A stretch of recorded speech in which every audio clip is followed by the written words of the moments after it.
but 2 officers from your department, correct? From our department, yes. And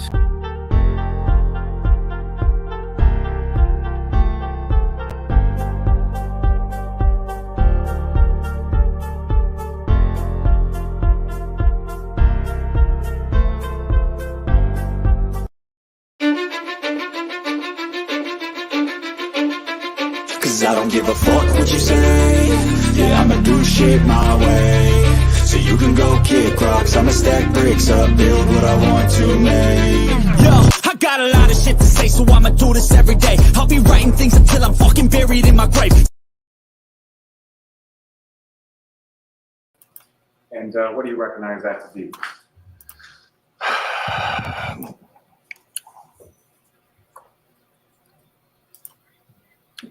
Appears to be a box to secure evidence with a call number on it. And is that a box that you've seen earlier today? Yes. And with reference to what's contained within the box, have you seen that this morning as well? Yes.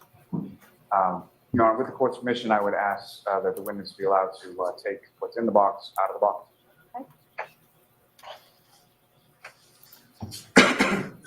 Sir, just for the record, you have some evidence gloves with you in court today, is that correct? That's correct.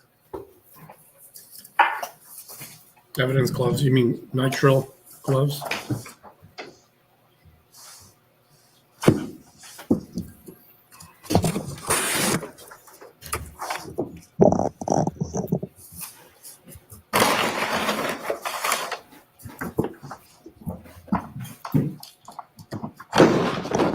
Sorry, sir, before you just go into that, just with reference to the bag that you have before you, what, if any, markings are on that relate to sort of your case, your case number with CAN, please? So it is there's a case number assigned to us, 22-870F, and there is a property number, 22-18PR, and it's listed as broken drinking glass. Have And you seen the item contained within that bag earlier this morning as well? yes, And what you observed within that bag, is that the piece of the cocktail glass that you observed on the front yard area of 34 Fairview Road on January 29th, 2022? yes, it is. Your Honor, with the court's permission, I would ask that the witness be allowed to take it out of the bag and display it for the jury.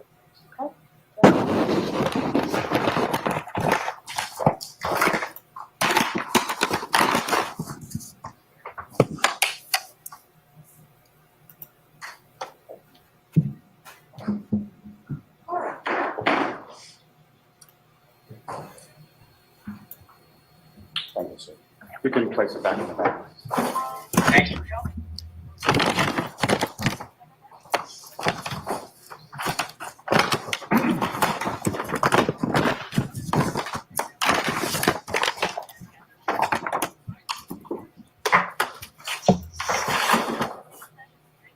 May I approach the witness, Your Honor? Yes. Your Honor, the Commonwealth to seek to introduce in the minutes and execute.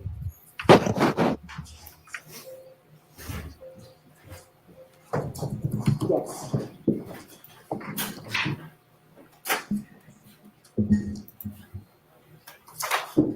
The 45.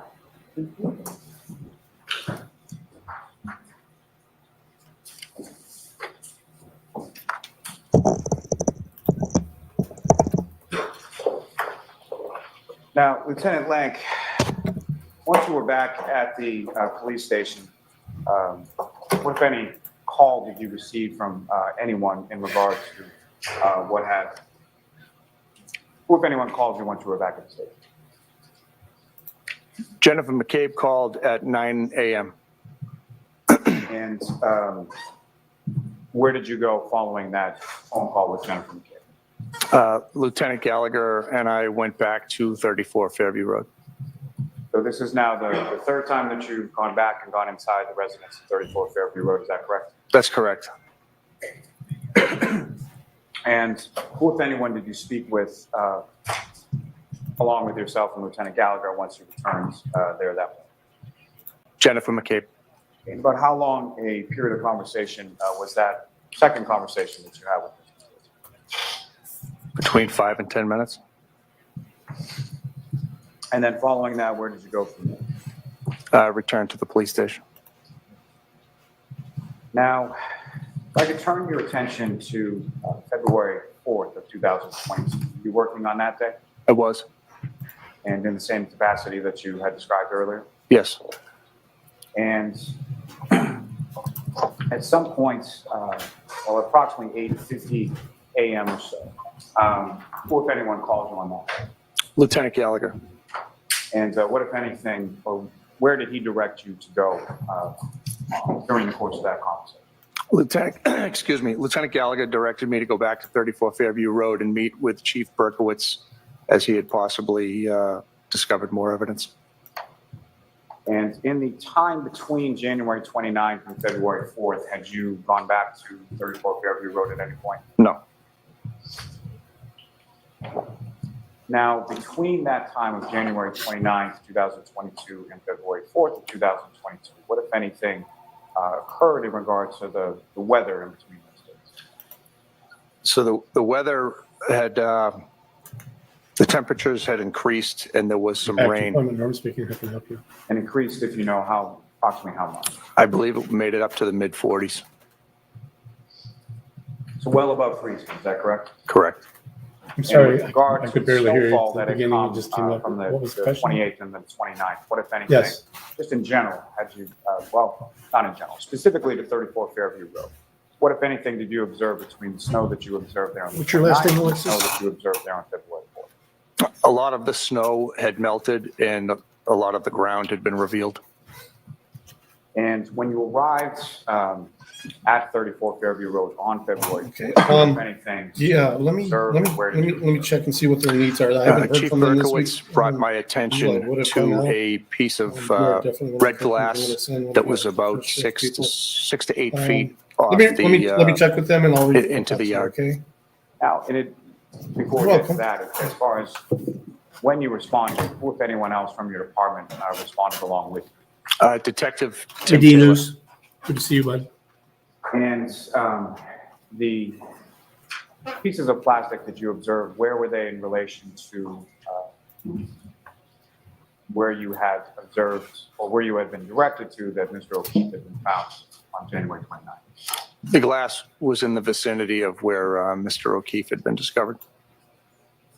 Now, with respect to that pieces of plastic that you observed, what, if anything, did you do to memorialize where they were?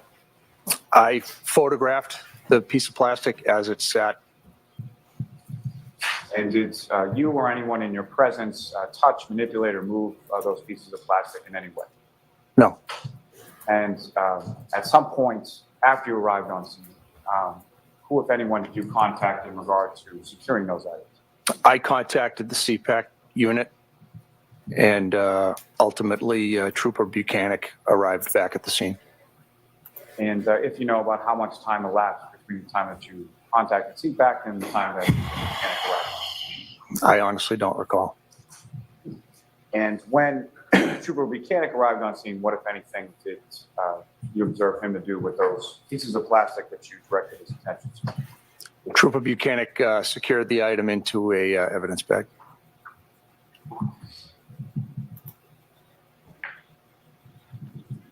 May I approach your Honor? Yes.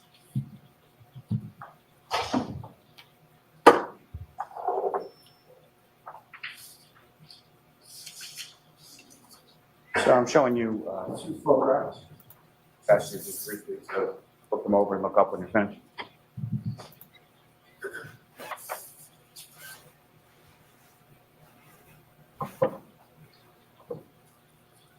Do you recognize those, sir?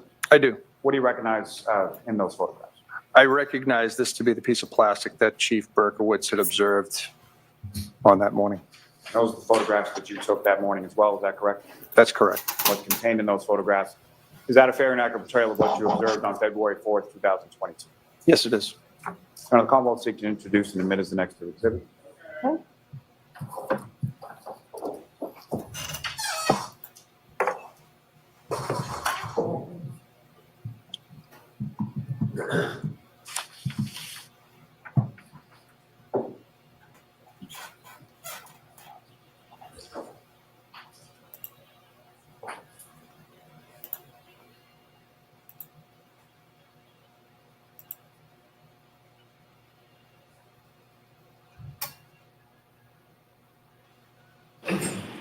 46 and 47.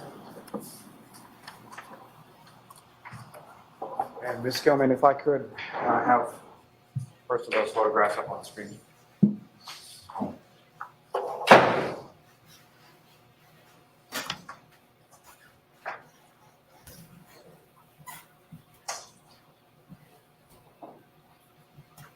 And Lieutenant Lang, do you recognize what's depicted up on the screen currently? Yes. And this is sort of a further out image of that piece of plastic you were talking about, is that correct? Yes. Using the laser pointer before you, if you could just draw the jury's attention to where in the photograph serves that. Thanks. Ms. Gilman, the next photograph.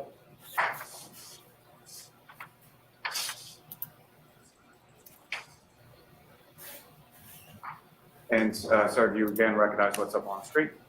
Yes, it's a close-up picture of the piece of plastic.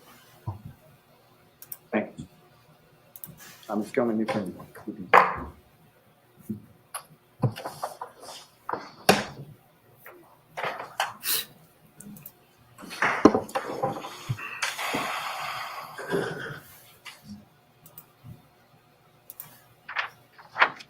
If I may have. Yes.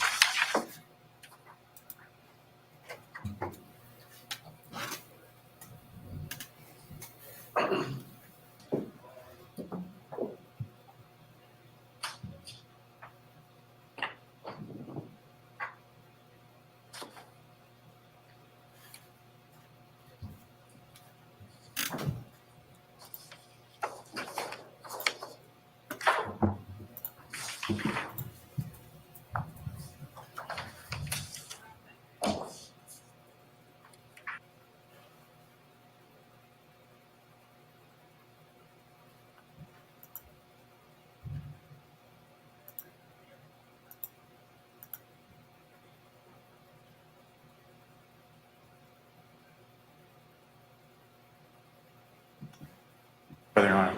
Okay, Mr. Jackson? Thank you, Your Honor. May we approach briefly? Sure.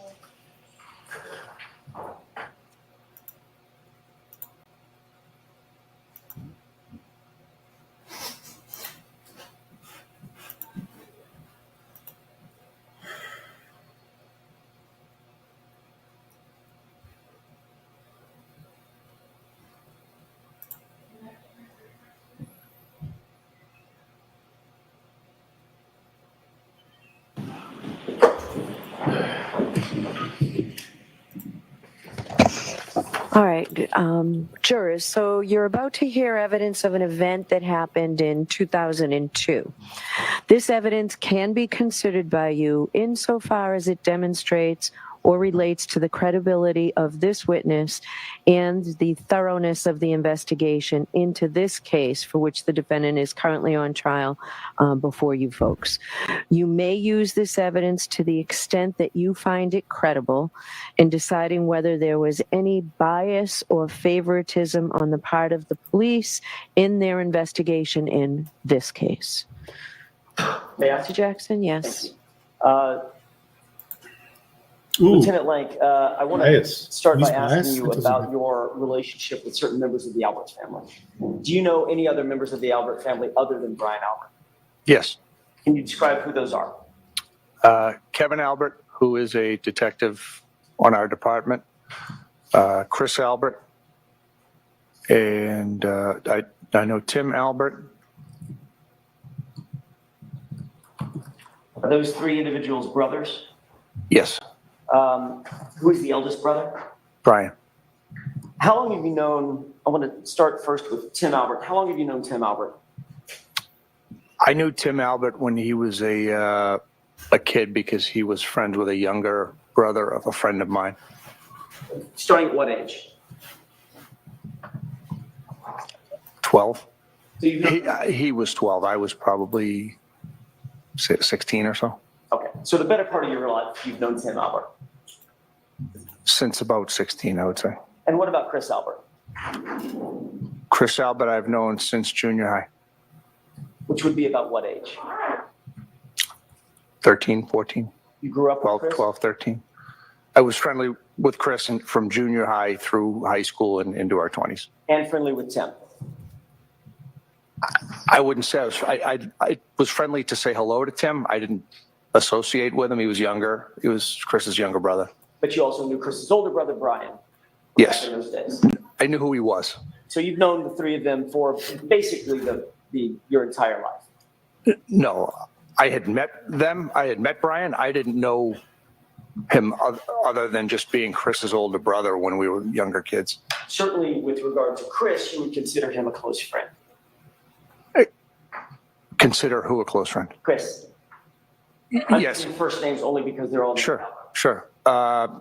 Chris and I were pretty good friends when we were younger, yes. I want to draw your attention to an incident in August of 2002. Do you remember an incident in 2002 occurring with, that involved Chris Albert? Yes. In 2002, in August of 2002 specifically, you were off duty, correct?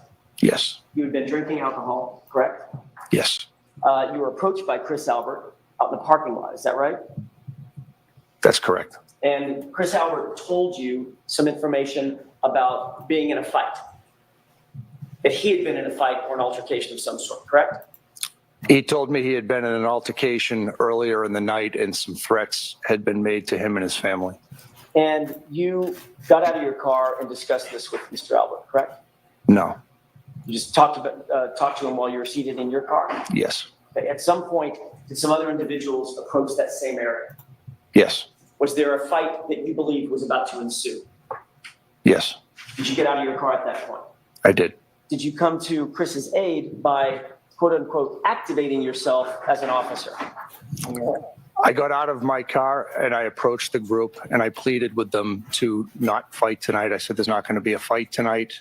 There's 6 of you guys. He's here with his girlfriend. There's not going to be a fight tonight. Did you come to Chris Albert's aid as best you could as a longtime friend of his? I came to the aid of a citizen who was in fear and of need. That citizen happened to be Chris Albert, whom you had known since you were 12 years old. Correct. Ultimately, a fight did break out, did it not? Yes. And you engaged in that fight. Yes. And again, you had been drinking alcohol at that point, correct? Correct. And you were off duty in August of 2002 during this fight. Yes. Just like you were off duty in 2022 when you were called by Sergeant Good to activate and come to the crime scene at 34 Fairview. When Sergeant Good contacted me, I was not working. I was due to work at 7:45 that morning. When Sergeant Good contacted me and told me what was going on, then I activated myself and came to work because I was the detective sergeant. And that's similar sort of activation, using that word in air quotes, it's similar sort of activation that you employed back in 2002 to assist Chris Albert. No. You did, in fact, call for someone to call the police and get some Canton officers over there, correct? Excuse me. So in 2002? In 2002. Yes. Okay. And I failed to ask you this, but in 2002, you were, in fact, a Canton police officer Yes. at the time.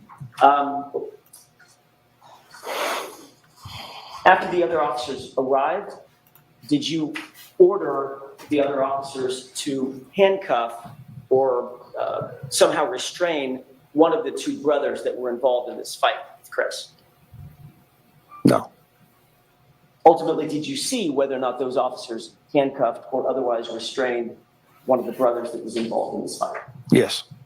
And did you then engage physically in a fight with the other brother who was not restrained? No. The struggle had already occurred. All right. So let me make sure I get the timing right. You did, in fact, engage in a physical fight with one of the brothers, correct? Upon being struck, yes. I'm sorry, say that again. Upon being struck, yes. And then you struck him back. Yes. You ended up on the ground. Yes, we were wrestling, yes. And ultimately, the other officers had to pull you off that man, correct? No. You ultimately, the fight was broken up between you and the other brother. Is that right? That's correct. All right. And that fight was broken up by the officers who were on scene. Yes. After this physical altercation with the brother who was not ultimately restrained. Hi, yes. The brothers. And everyone else was just told by the officers, go away. The base Get rate out is of here, 14, go home. but there is a No, dollar I an hour believe for one of the attendance brothers incentive as well. left the That's paid up. scene, fled the scene, and long the as you're brother showing up that every was day on time. restrained was ultimately uncuffed and left. Yeah, free they're to go. 10-hour shifts, And nobody was arrested. so it's that 40 time, hours. Correct. And then if you do work a Chased down fifth, the it's a brother, little left the overtime. scene, correct? That's correct. And nobody problem. arrested the brother that had been hit. What do I apply at? Just the website. Have you worked with us before? And no police Okay, reports. here, let me were written give you by one of my cards and or write the any of website on other it for you. officers about Just- this incident. And on it that doesn't mean, you're I bound to don't anything. recall when the other officers Get you in wrote our theirs. I system, did not apply, write and mine then just on that text, night. The next day, you became aware that one or both of the brothers let me had know. Make sure arrived at Canton everything's ready. Police Department Where all to you have to file do a is come formal meet me and complaint do the, for having been physically attacked by you and some of the other officers involved, correct?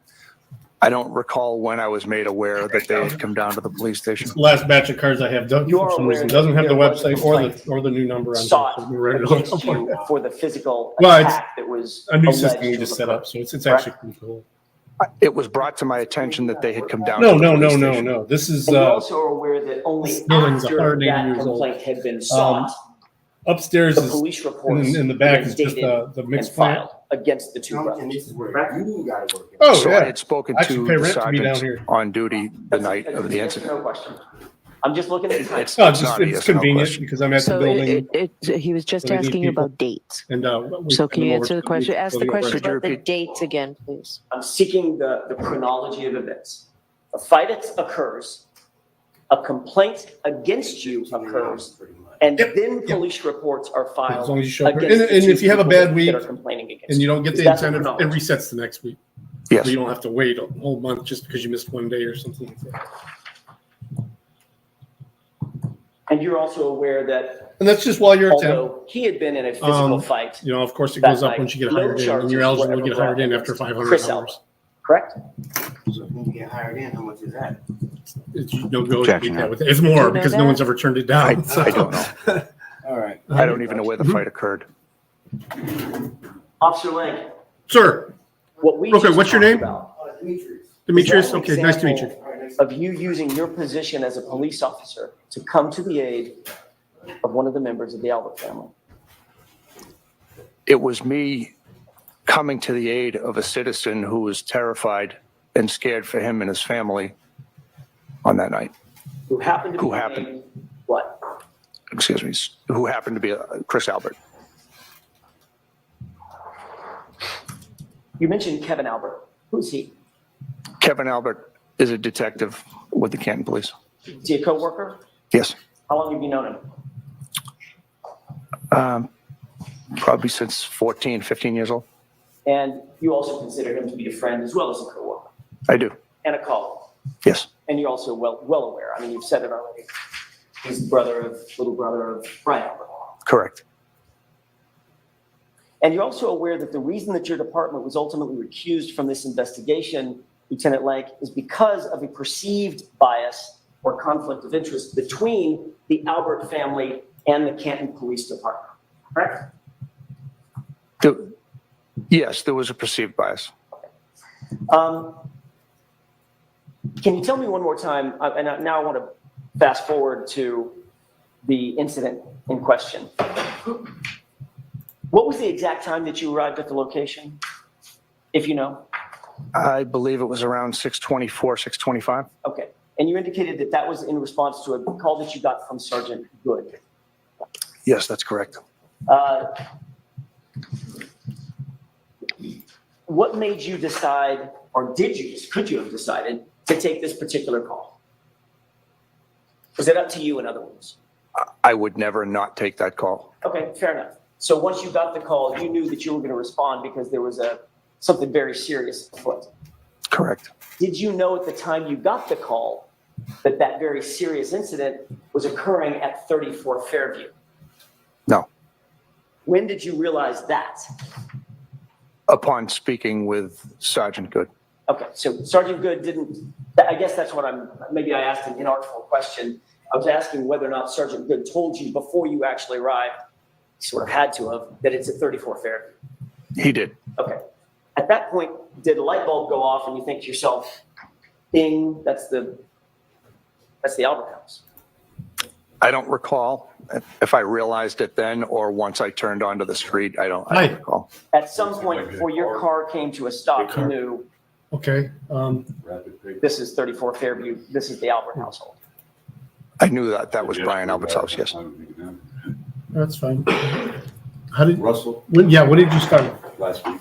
Okay, When you arrived. Okay, so yeah, this will be your first pay week. Ranking Okay. officer. Yeah, sure, let me As register and get it on here mentioned, for you already. his names, Sergeant Good, Officer Mulaney, Officer Seraph, you. Who was the ranking officer? When I arrived, Sergeant Good was the ranking officer. Write your name on here, just stand it, that way I have a copy of it. Josh, right? Yeah, Josh. How's it been going? All right. Good to hear. Have Yeah, you usually reviewed I've got the hours either- by now, I don't think. Well, let me ask a different Yeah. question. Did you have a dash cam in the vehicle that you arrived in? I did not. When is And this? that's because it was was that a detective vehicle? That's Yes. payday.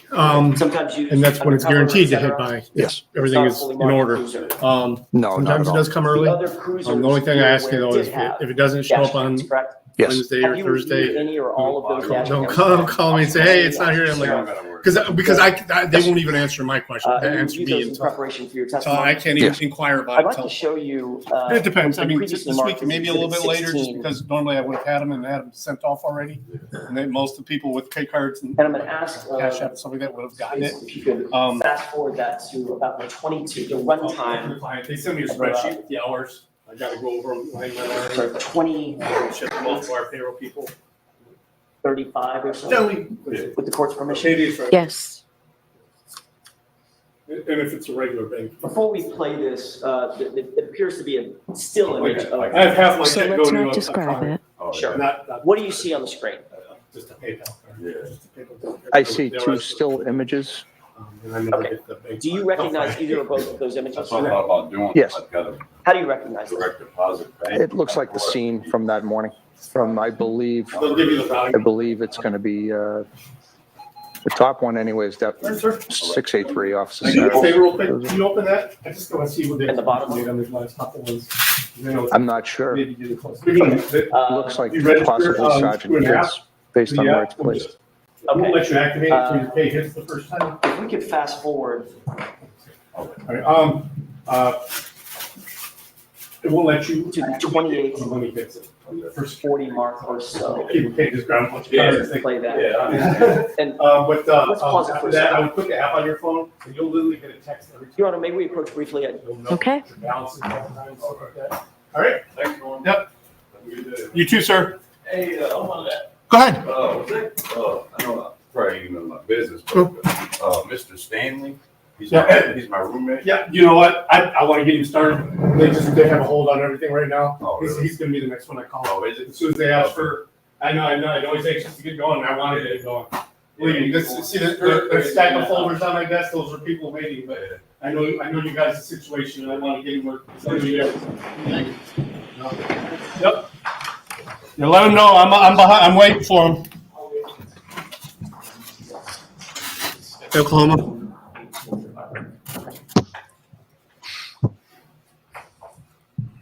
you indicated that you have reviewed these videos in anticipation of your testimony today, correct? Yes. I'm going to ask you to direct your attention to the top video, and specifically to an area right around this area in the video, which is highlighted.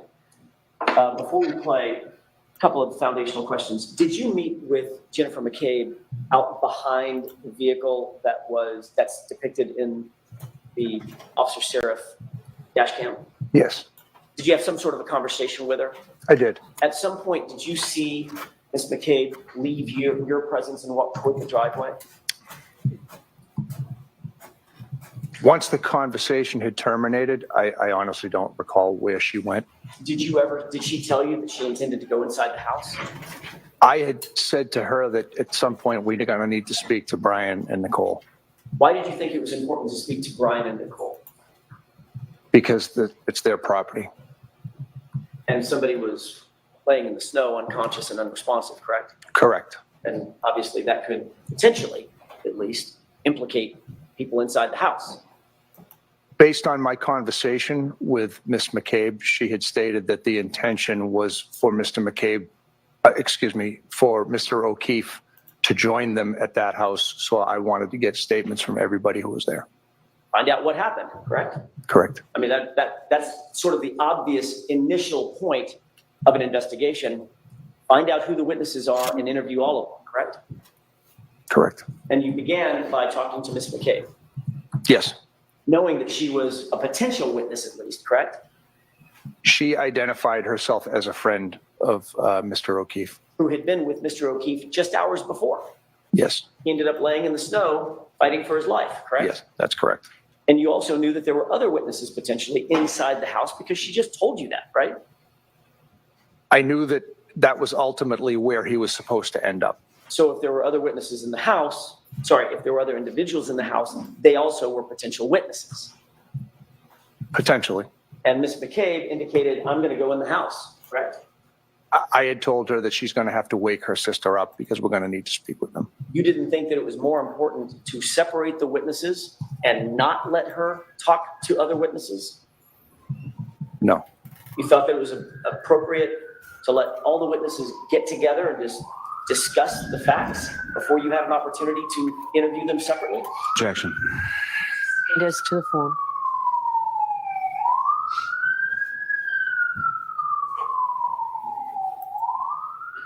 I'm just letting the siren go out. That's fine.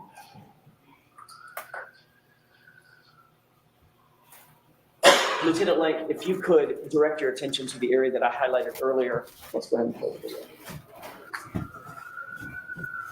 Stop. Did you see anything occur at or around the car in the distance? You know what's going on outside? It appears to be somebody walking towards the house. Was that Jim McCabe? I can't say for sure. Do you see yourself, by the way, in this video? Yes. Where are you? Right here. Okay.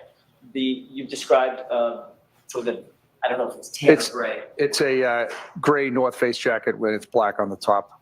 Okay. Toward the shoulders. Yes. Let's go ahead and play the video, and I'll indicate another stopping place that I'd like to ask you a couple of questions about. Tom's out there. He is live.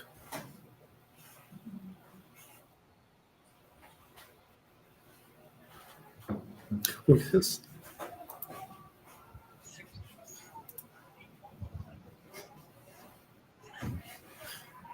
Keep hearing sirens, but look at how quiet it is here. There's Tom right there.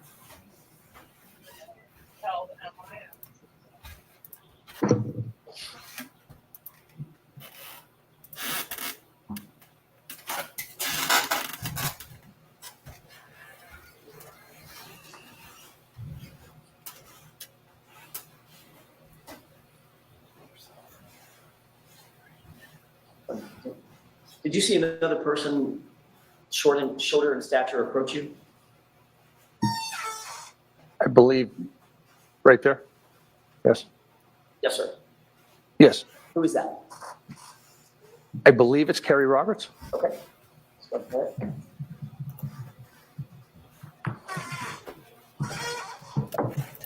Pause it.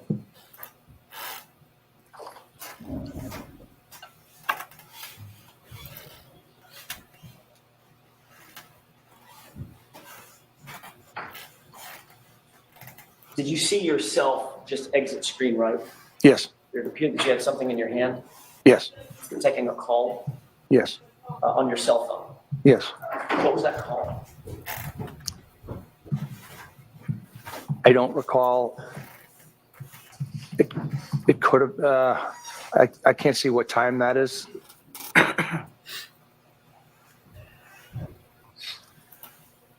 I don't believe that I made the call to the CPAC unit until around 6:38, so I'm not sure who that call was from. If you'll direct your attention, I think now down toward the camera below, Yes. you may see yourself enter the frame. Can we go ahead and play it?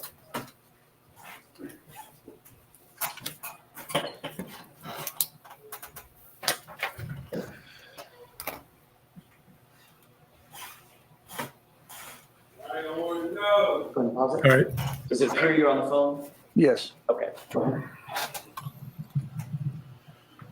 Let me go to Russell.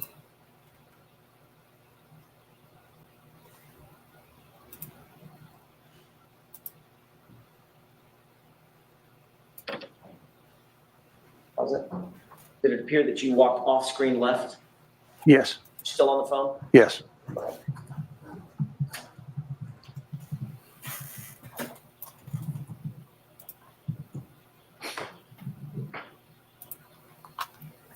As soon as Russell Brand goes live, we'll switch over to that. See somebody I'm gonna end at following noon that same anyway. direction? It looked like Officer Sarah. Go ahead. Go ahead. Actually, I'm wrong because that's Officer Sarah right there, so I'm incorrect. You think it might have been Sergeant Good? Could we play it back? With the court's permission. Sure, go ahead.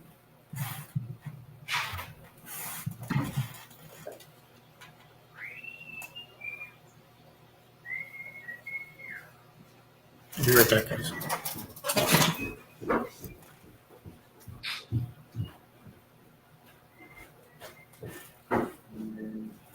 Pause. You recognize that person? Yes, I'm mistaken. That's Sergeant Good. Okay, go ahead.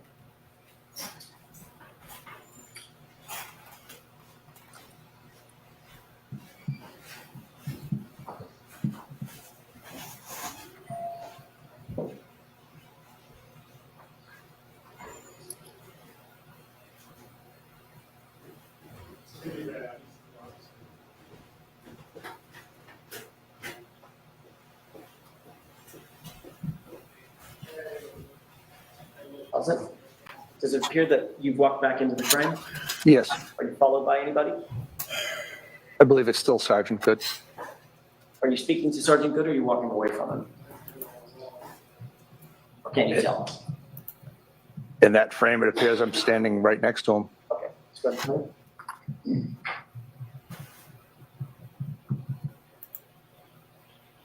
How's it? Did it appear you were sort of walking away from Sergeant Good off frame again? Yes, it appears that I'm pacing. Were you still on the phone? Yes. Go ahead.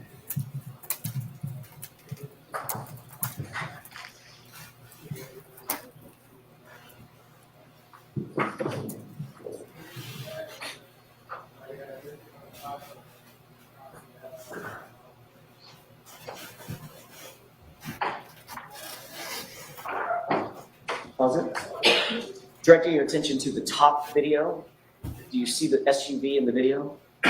Yes. Does that SUV appear to be leaving the scene? Do Yes.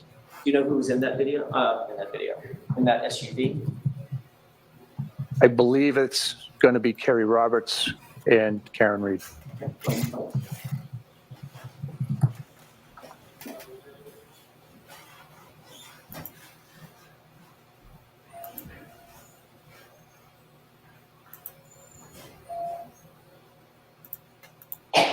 Was it?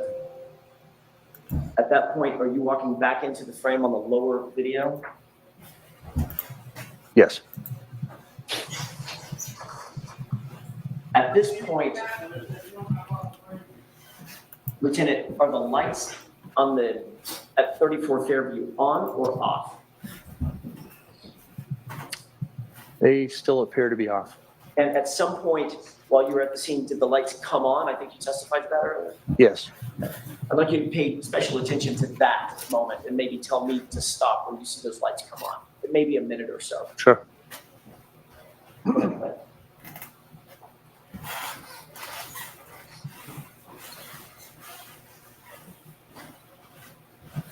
Makes you cold just looking at At this this point, does it video. appear that you're still on the phone?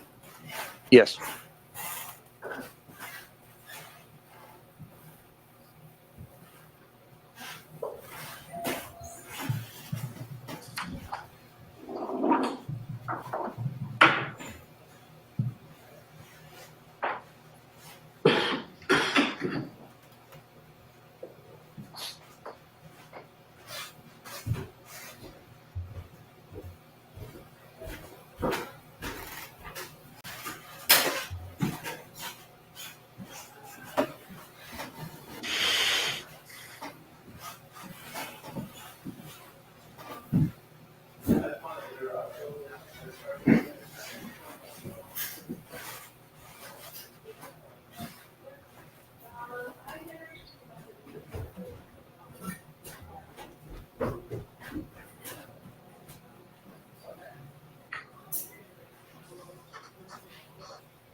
Sun chemical, for instance, they work on.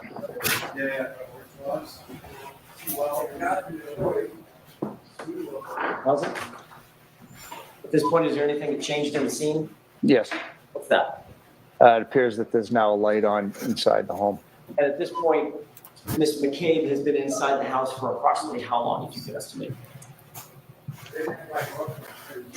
Maybe 3 minutes.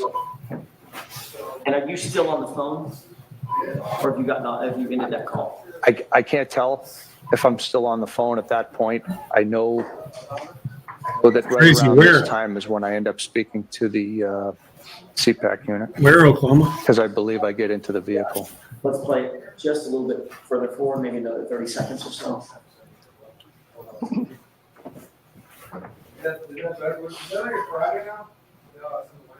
Like propaganda type videos?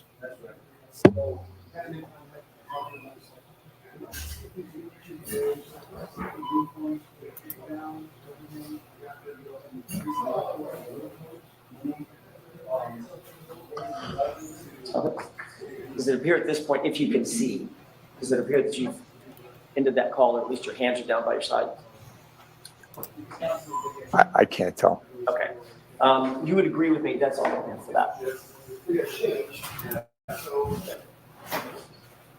You would agree with me that that was without counting the seconds, that was about a 5-minute phone call, or maybe a little better than 5 minutes. I wasn't watching, to be honest.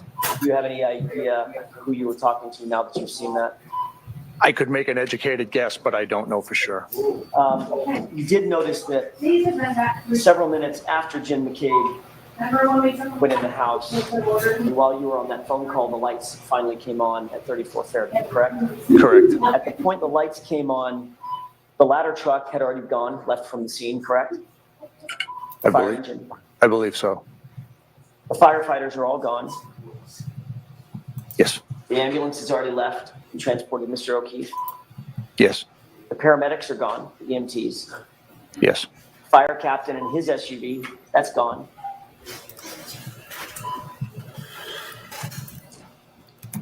Is that right?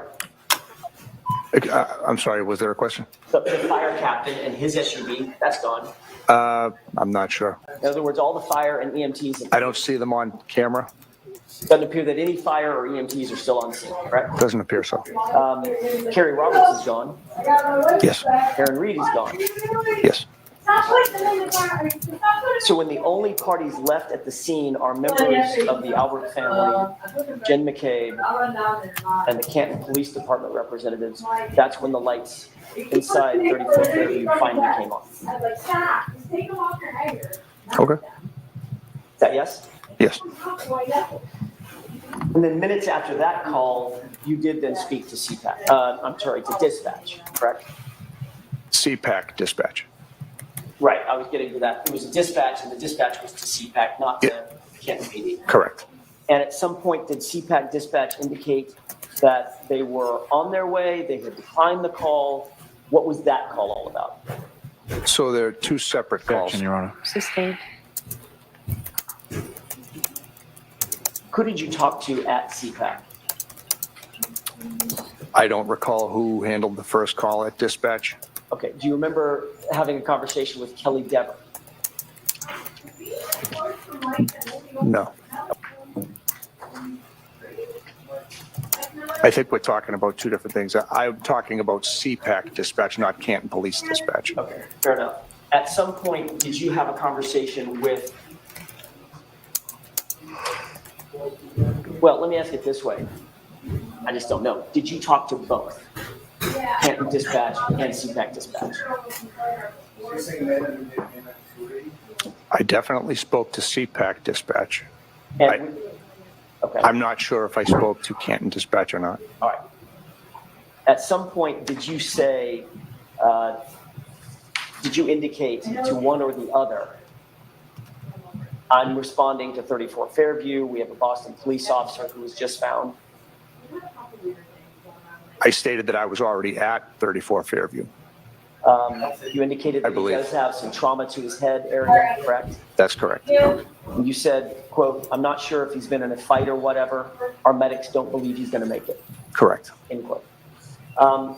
Sergeant Lang, you never saw John O'Keefe's body, correct? Correct. So somebody disclosed to you that it appeared that he had been in a, quote, fight or whatever, at least at that point. That was your thought. No. And what made you say, well, you didn't say to dispatch, the victim appears to have been shot, correct? Correct. You didn't say it appeared he'd been stabbed. No. He had been strangled. No. You didn't say it appeared he'd been hit by a car. Correct. You said it appeared that he'd been in a fight or whatever, correct? I stated that he had some trauma to his head, and I said, I don't know if he has been in a fight, and then I believe I described it as I don't remember my exact terminology, but it was a crazy scene. Chaotic scene?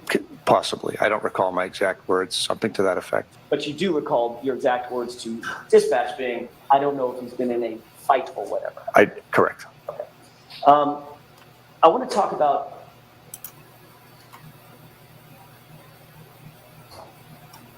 inside the house for just a few minutes, if I could.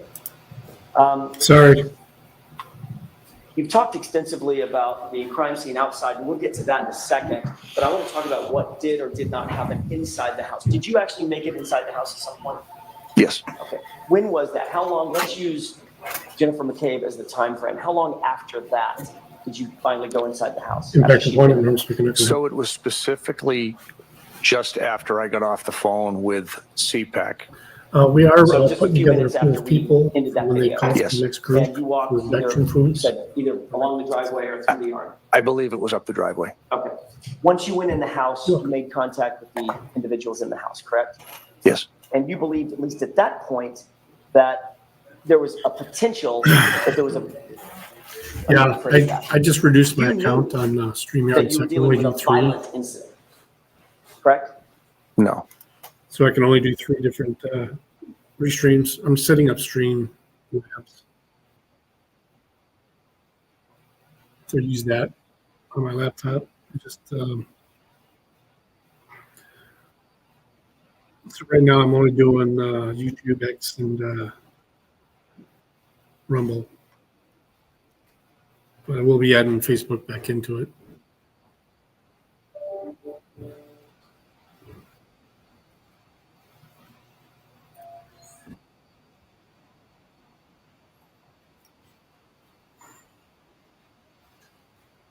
So yeah, It was a violent incident. He had trauma to his face and he's unconscious, correct? Objection, Your Honor. Sustained. Did you believe that there were any indicators that Mr. O'Keefe had been involved in some sort of a physical altercation? Possibly. Okay. And that's because you used the phrase, he had trauma to his face and head, right? That's what I had been told, yes. So based on what you had been told, you knew that there was a person laying out unconscious just outside a residence that may have been involved in a physical altercation. That's fair. It's a possibility, yes. But again, there were a multitude of things that were going through my head as possibilities. But that's one of the premier possibilities, right? I wouldn't say it's premier, it was one of the possibilities. And it's logical to believe that if a fight had occurred, very well may have started inside the residence 30 feet away. Objection, Your Honor. Sustained.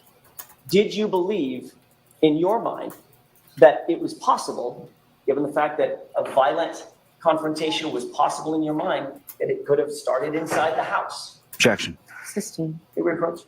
Yes.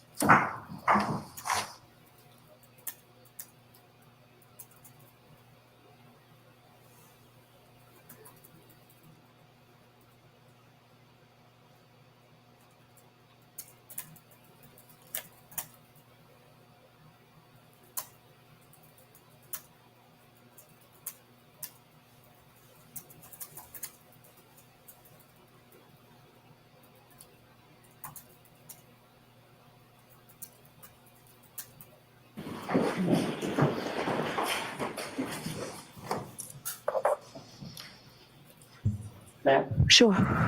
Lieutenant Lang, given what you believed at the time and the possibility that there was a fight or whatever, did you logically think in your mind, your state of mind was it possibly could have started in the house, If it had been a confrontation, it could have started anywhere. right? The house is part of anywhere, right? Correct. So in other words, the house is not excluded in your mind at that point as a starting point for the investigation. Is that right? Well, the starting point would have been where Mr. O'Keefe had been discovered, and then based on speaking with the witnesses, there was no indication that he had ever made it into the house. Well, you didn't know that until you followed up on your investigation, correct? I learned that by speaking to Ms. McCabe. So you just took Ms. McCabe's word for it. At that point in time, that was the only person I had spoken to, and she gave me a timeline of events from that night where Mr. O'Keefe was supposed to come back to the house, but never made it. Have you ever been, in your course of investigating cases, have you ever been lied to by a witness? Objection, Your Honor.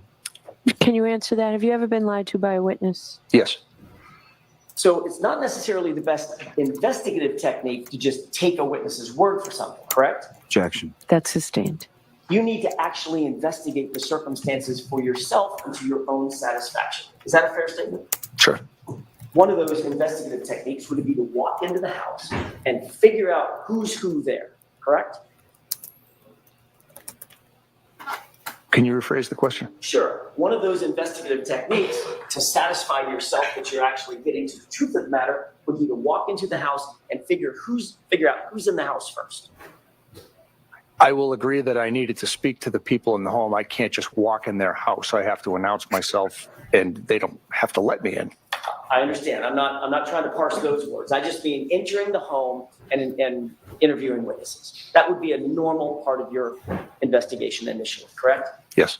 And you also knew that the most obvious place to look for witnesses that may have information about a fallen man in the snow would be 30 feet away in the home, correct? Correct. So once you're inside the residence, you walked in the front door, correct? Yes. You indicated that there's a stair that services the second floor. Is that right? Straight ahead, yes. Right. Just before the staircase, there's a door to your left, right?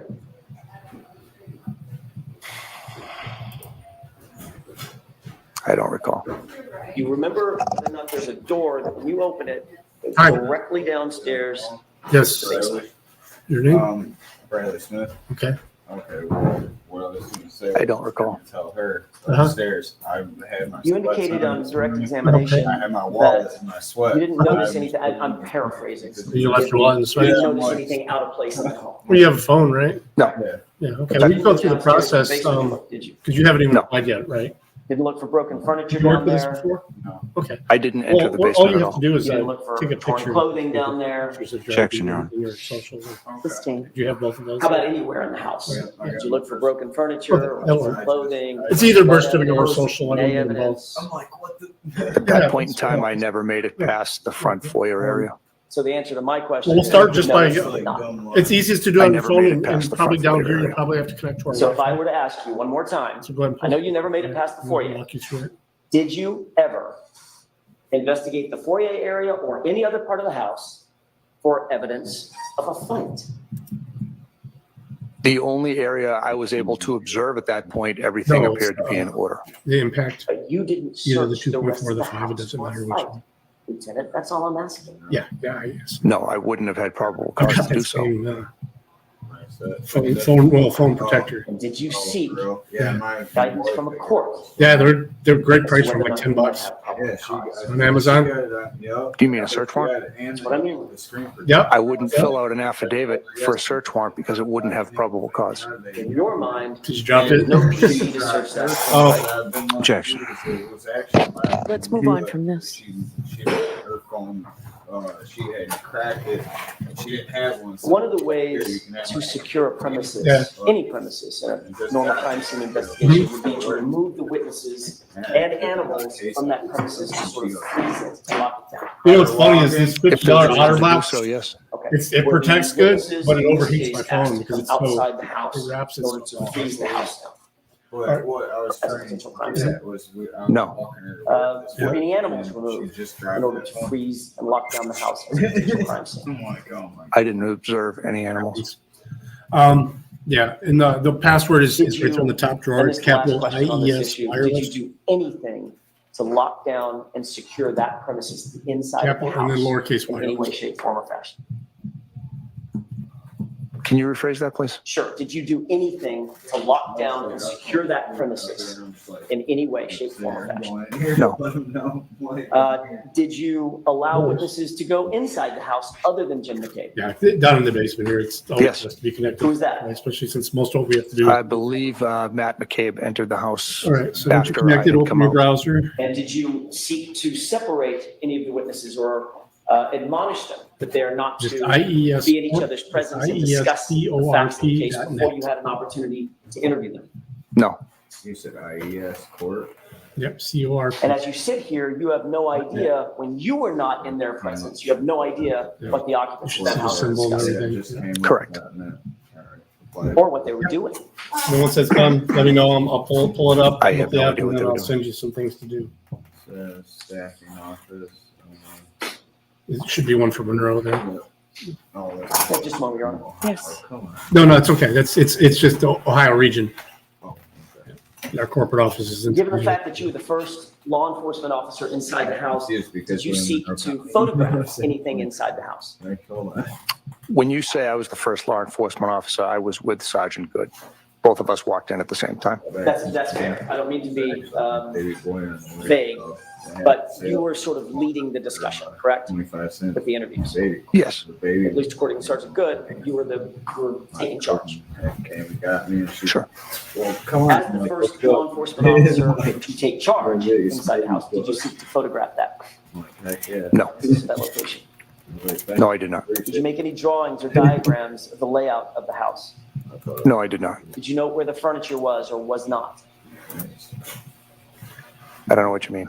Did you note in a diagram where furniture was? There's a dining room table here, it's got 6 chairs, there's a kitchen table over there. No, I did not.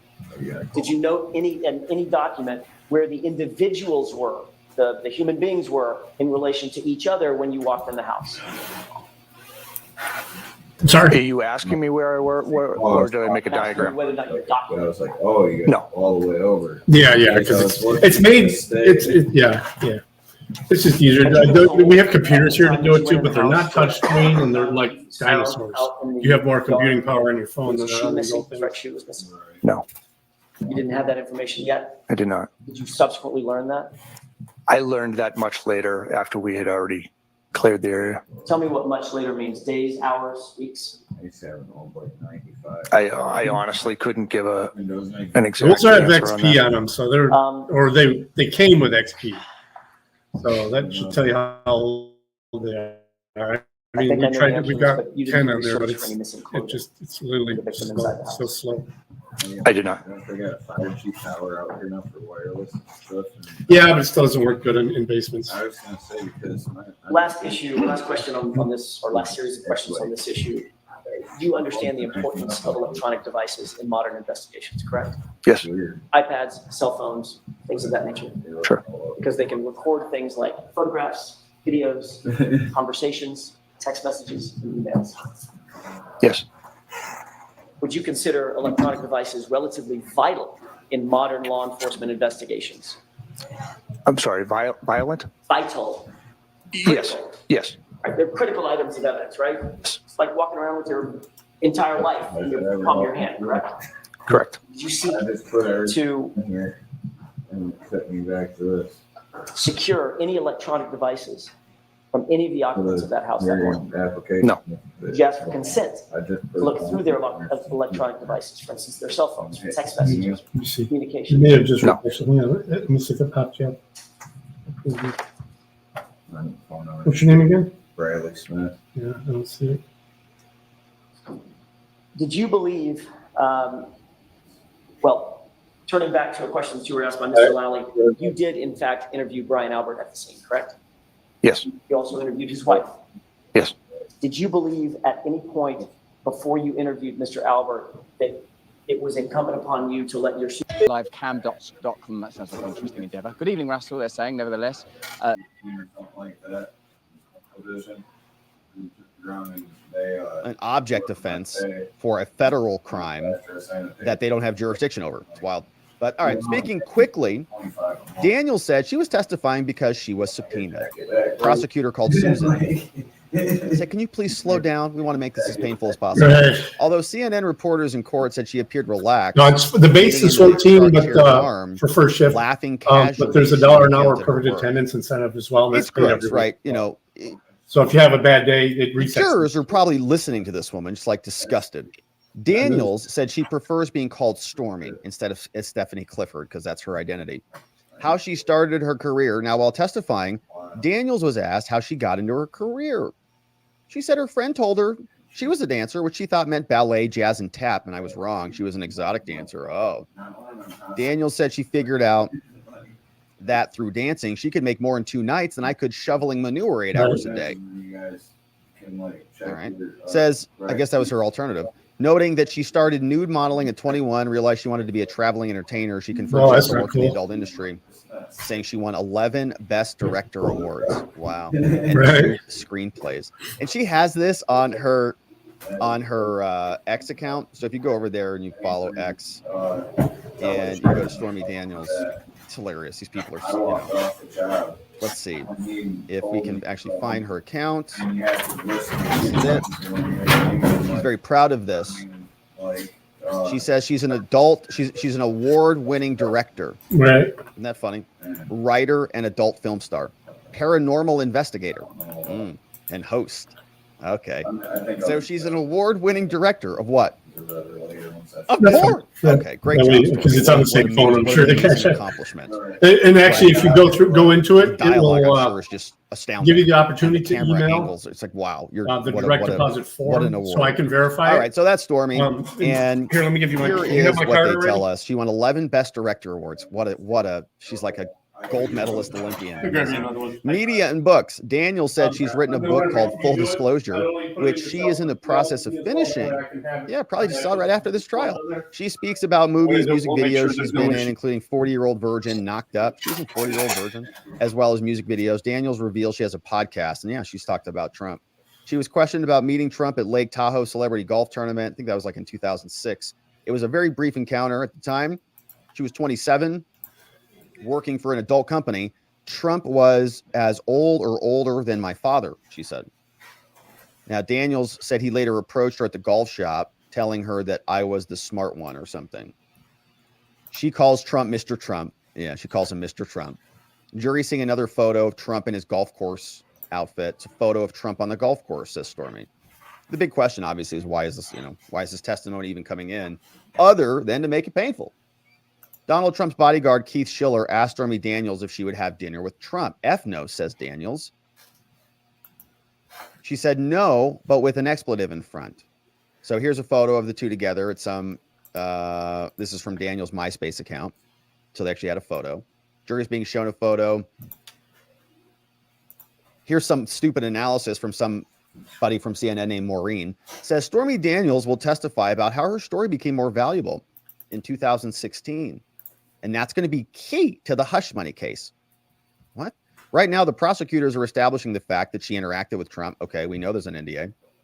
Says, this is what Angelinifo, this person says. Yeah, they only had intercourse once, but they were multiple times that they would meet up. They'd talk on the phone, say she'd be on The Apprentice.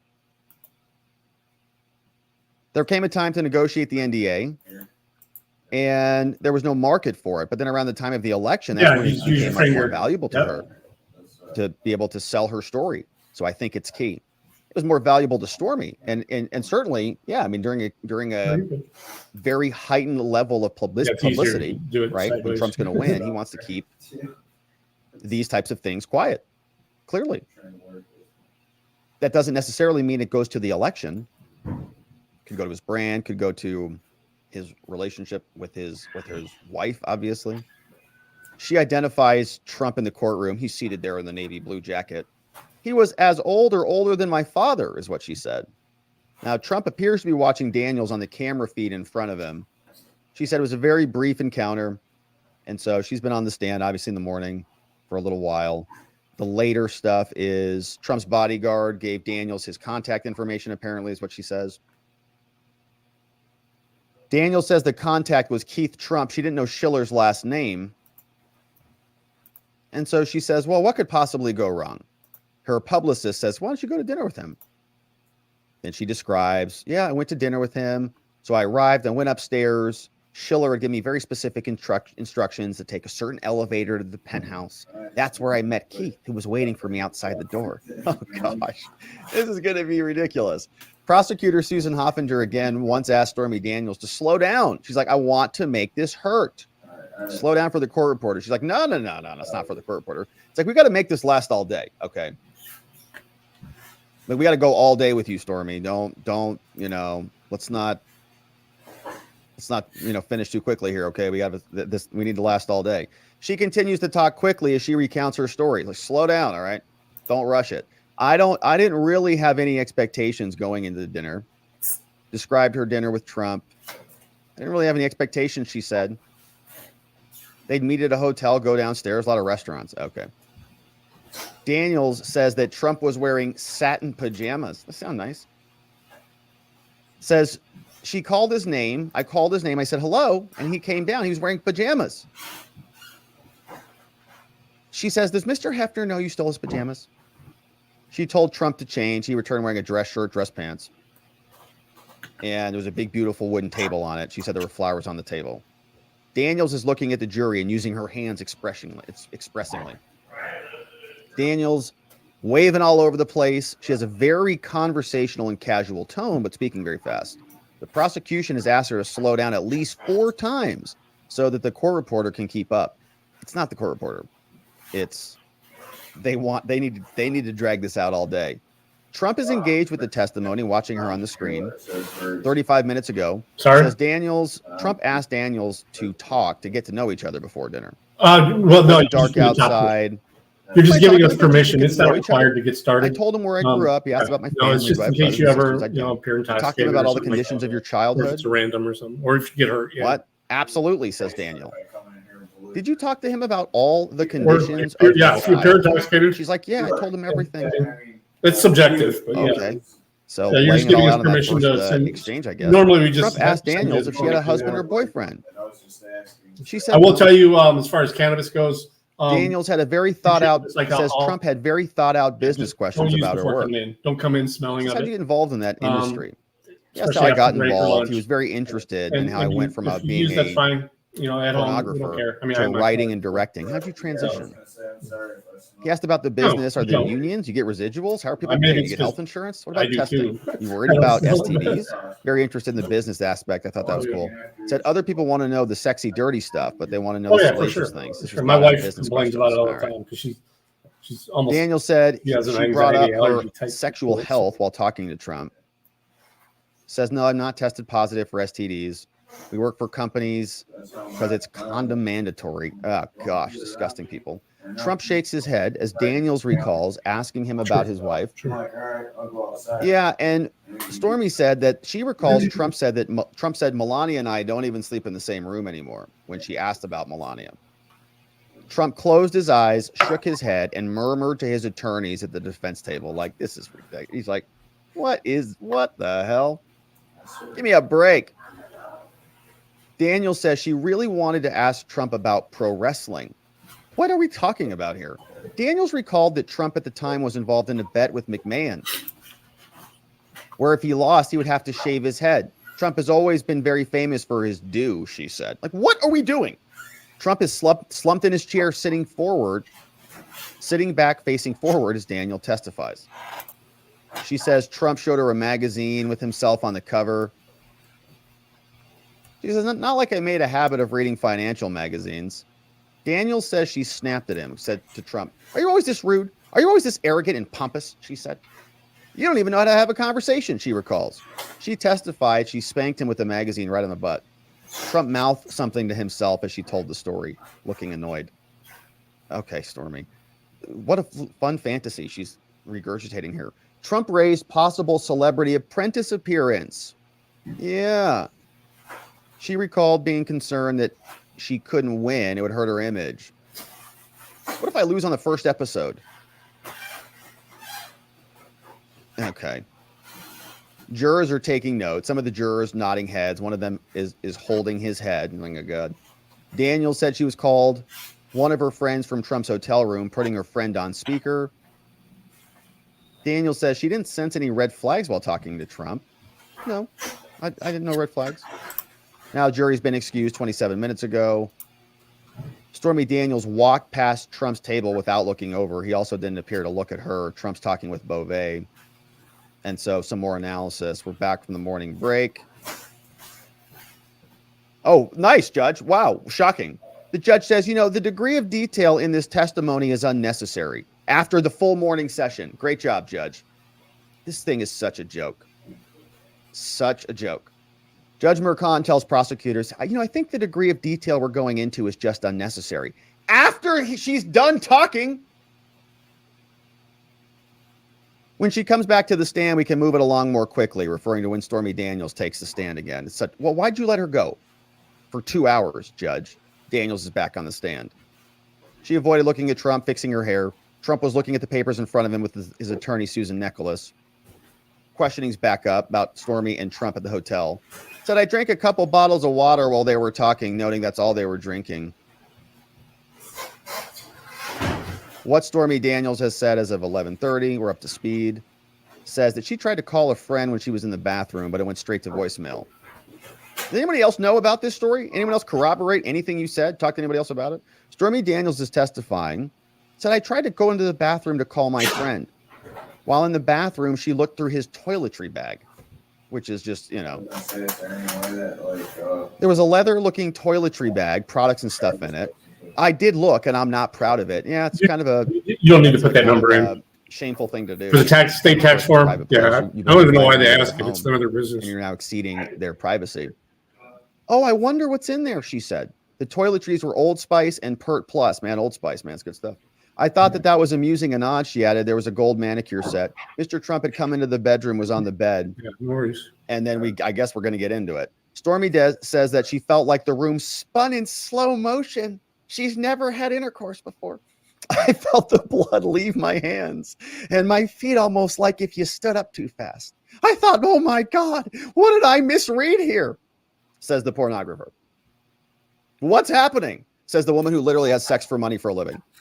At first, I was just startled. I was like a jump scare. I was expecting someone to be there, I wasn't expecting someone to be there, especially minus a lot of clothing, she says of Trump, who she said was sitting on the bed in boxers and a t-shirt.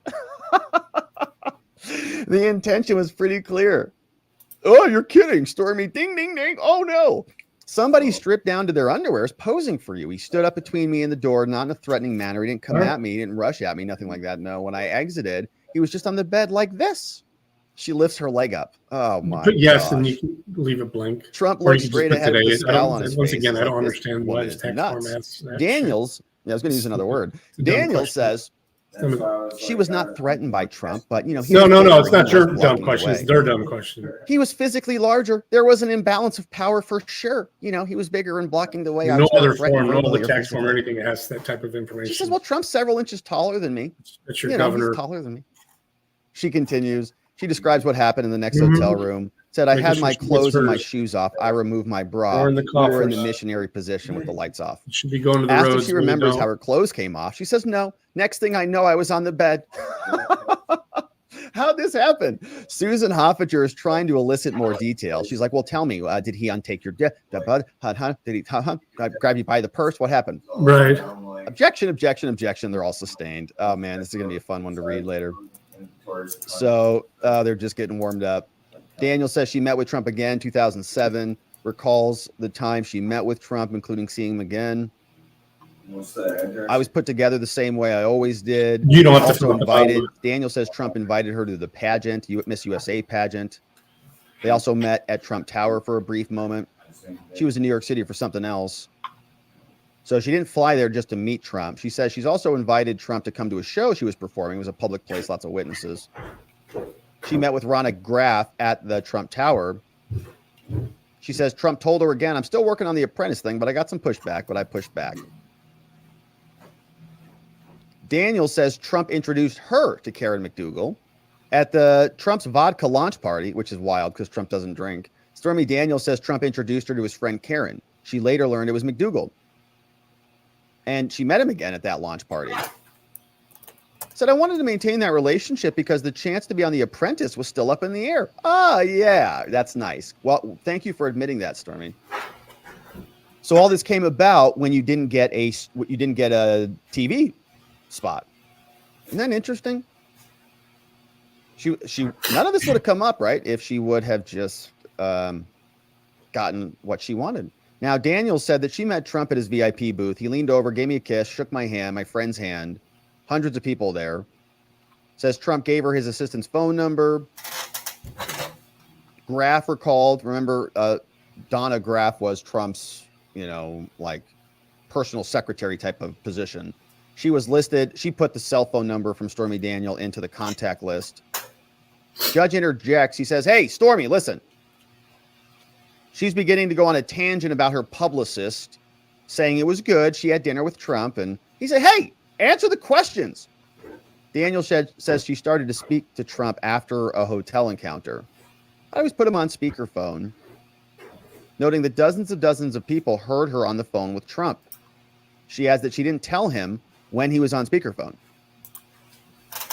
Daniels also notes, so are there other people who are going to come in here and corroborate whatever they're talking about, I guess? If you look at it close, it's...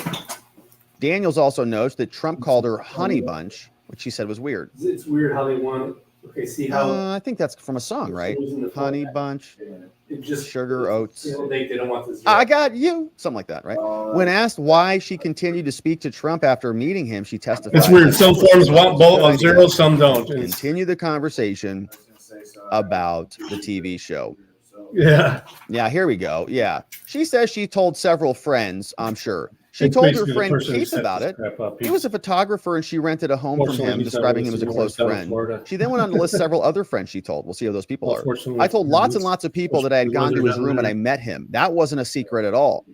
Now, the intercourse part, I told very, very few close people. She says she convinced Roethlisberger to let her try on his Super Bowl ring during the Trump meeting. God, what are we talking about? Remember meeting Trump at a nightclub? Lawyers are at the bench after another defense objection. She's trying to ask Stormy about her memory, leading to an objection. Susan Nicholas, judge says, come up to the bench. Hoffinger asked Daniels if there were things she remembered later about the encounter.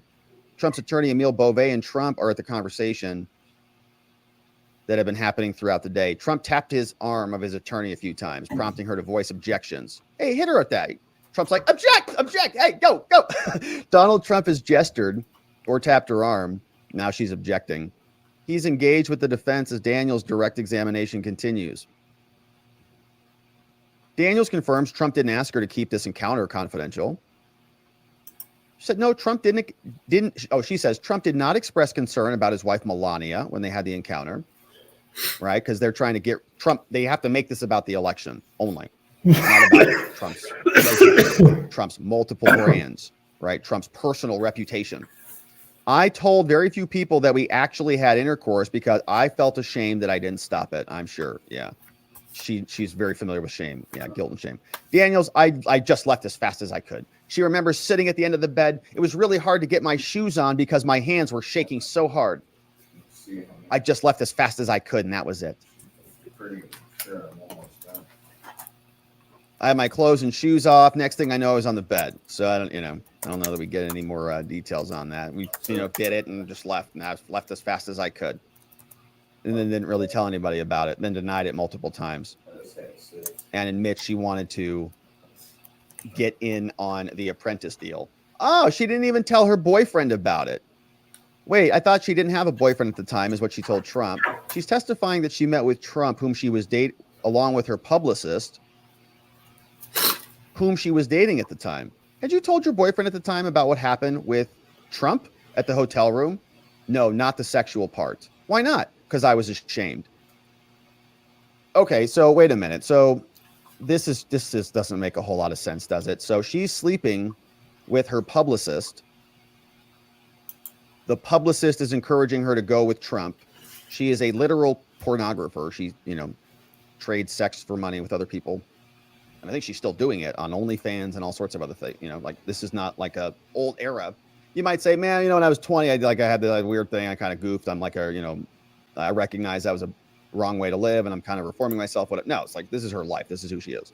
So she has intercourse with some other person, right? In addition to the other, 1,000 people she slept with. And that is a shocking, traumatic thing for her. Okay. So that doesn't sound credible at all. I think the jury's going to go, all right, yeah, your hands are shaking. Your hands are shaking. Okay. Did he rape you? You're not alleging that. So I'm sorry? then why are you shaking? Because this is your profession, right? Yeah, that, no, the other formats were different, right? You've won director awards. You're apparently very good at it. Told you. So you're a pro. Why are you shaking? She's going to get obliterated on cross. It's going to be great. When Hoffinger asked why not, because I was ashamed. Yeah. She met with Trump again in the summer. So we got questions about timing. And I'm pretty sure earlier she said that she told Trump she didn't have a boyfriend. Because Trump asked her specifically, according to her fake story. Daniels describes how she ended up doing an interview with In Touch. Trump yawned as she explained she was supposed to be paid $15,000 for the article. Touch never ran the story. Yeah. She stopped taking Trump calls after he said you couldn't be on The Apprentice. So she made up this fake sex story. Maybe they met. Maybe they did talk about it. She says, no, then we slept together. No. He eventually called to tell her he'd been overruled. Can't get you on The Apprentice because you're disgusting. She stopped taking calls after that, except one time when he called to tell her he didn't know they put Jenna Jameson on The Apprentice. That's gross. She said he thought she'd be mad. I didn't care, she said on the stand. That was the last time she spoke to Trump. Until she has to make up a fake claim against him. So Daniels reiterates, it did not seem like Trump wanted to hide the relationship. Says Trump told her, I miss you, the usual. Did it seem like he wanted to hide this? Oh, absolutely not.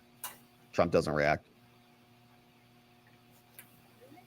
All right, so that's the background on that. All right, let's see what you guys say about it. What a joke of a morning. So we are going to have a lot of fun with that one today when we get back on that on the show. But let's see what you guys say. What's up? V is never silent. Gypsy Muse is in the house. What's up, Maury? Terry B. People like up hoping to get paid. Hello. Yeah, she's just trying to get paid. How about the first question is on Cross? Don't you have sex for a living? So having sex makes you feel uncomfortable? You do it like on front of cameras, Yes. like with multiple people, multiple camera angles, whatever. I don't know what she does. But Sometimes. it's like you're a pro, It's like if you're a lawyer and you go into court and you're like shaking. Oh, I'm so nervous. Wait, I thought this is your profession. Like, shouldn't you be good at this? Shouldn't you like be prepared? You know what you're doing? Not Yes. freak out. What won't you do for money? Yeah. Sounds like retribution for not getting on The Apprentice. Totally. Yeah. My mindset can be daily different I've always boyfriends, I guess. I don't know what her deal is. She's setting him up for a defamation claim. The jury will be asked if they find the encounter actually occurred. Okay, that's fine. That's fine. Trump will continue to deny, just right. like with the Carroll case. She'll hit him with the defamation suit. Well, the jury's not even having to really ask that. I mean, or answer that. I mean, they may put that in there, try to wiggle that in there in the jury instructions in the conspiracy charge. But that's so far removed. I mean, it's like, Yes. Can you hold for just 1 second? yeah. And I understand your point. Difficult. Good to Hey, see what's you. up? G-Man says, LOL, he yawns. Yeah, exactly. She's Hello? trying to make it sound like he almost attacked her. But then she said, no, it wasn't like that I'm at sorry, all. but someone So else why was is calling at the she, same time. Go ahead. shaken? I have not confirmed that she's on OnlyFans. I've just seen that on X. I think somebody commented on her post. Like, why are you still posting your pornographic material if you are not, if you're over it? Hey, Well, it what's up? was. Michael Then Avenatti it says, went here's to- my and then it statement went to regarding the where it testimony of wouldn't Stormy even load, Daniels. Will Bragg pursue charges against her for Windows after doing falsification of factory records? reset, Oh, doing that's going to be 90% great. All right, so we're going to fails. add that to the queue. Even using the USB. So we're going to have some Avenatti post as well. Gosh. K-Bean says, getting Trump's mugshot, charging him for paying a hoe. They're making Trump look cool. It's stupid.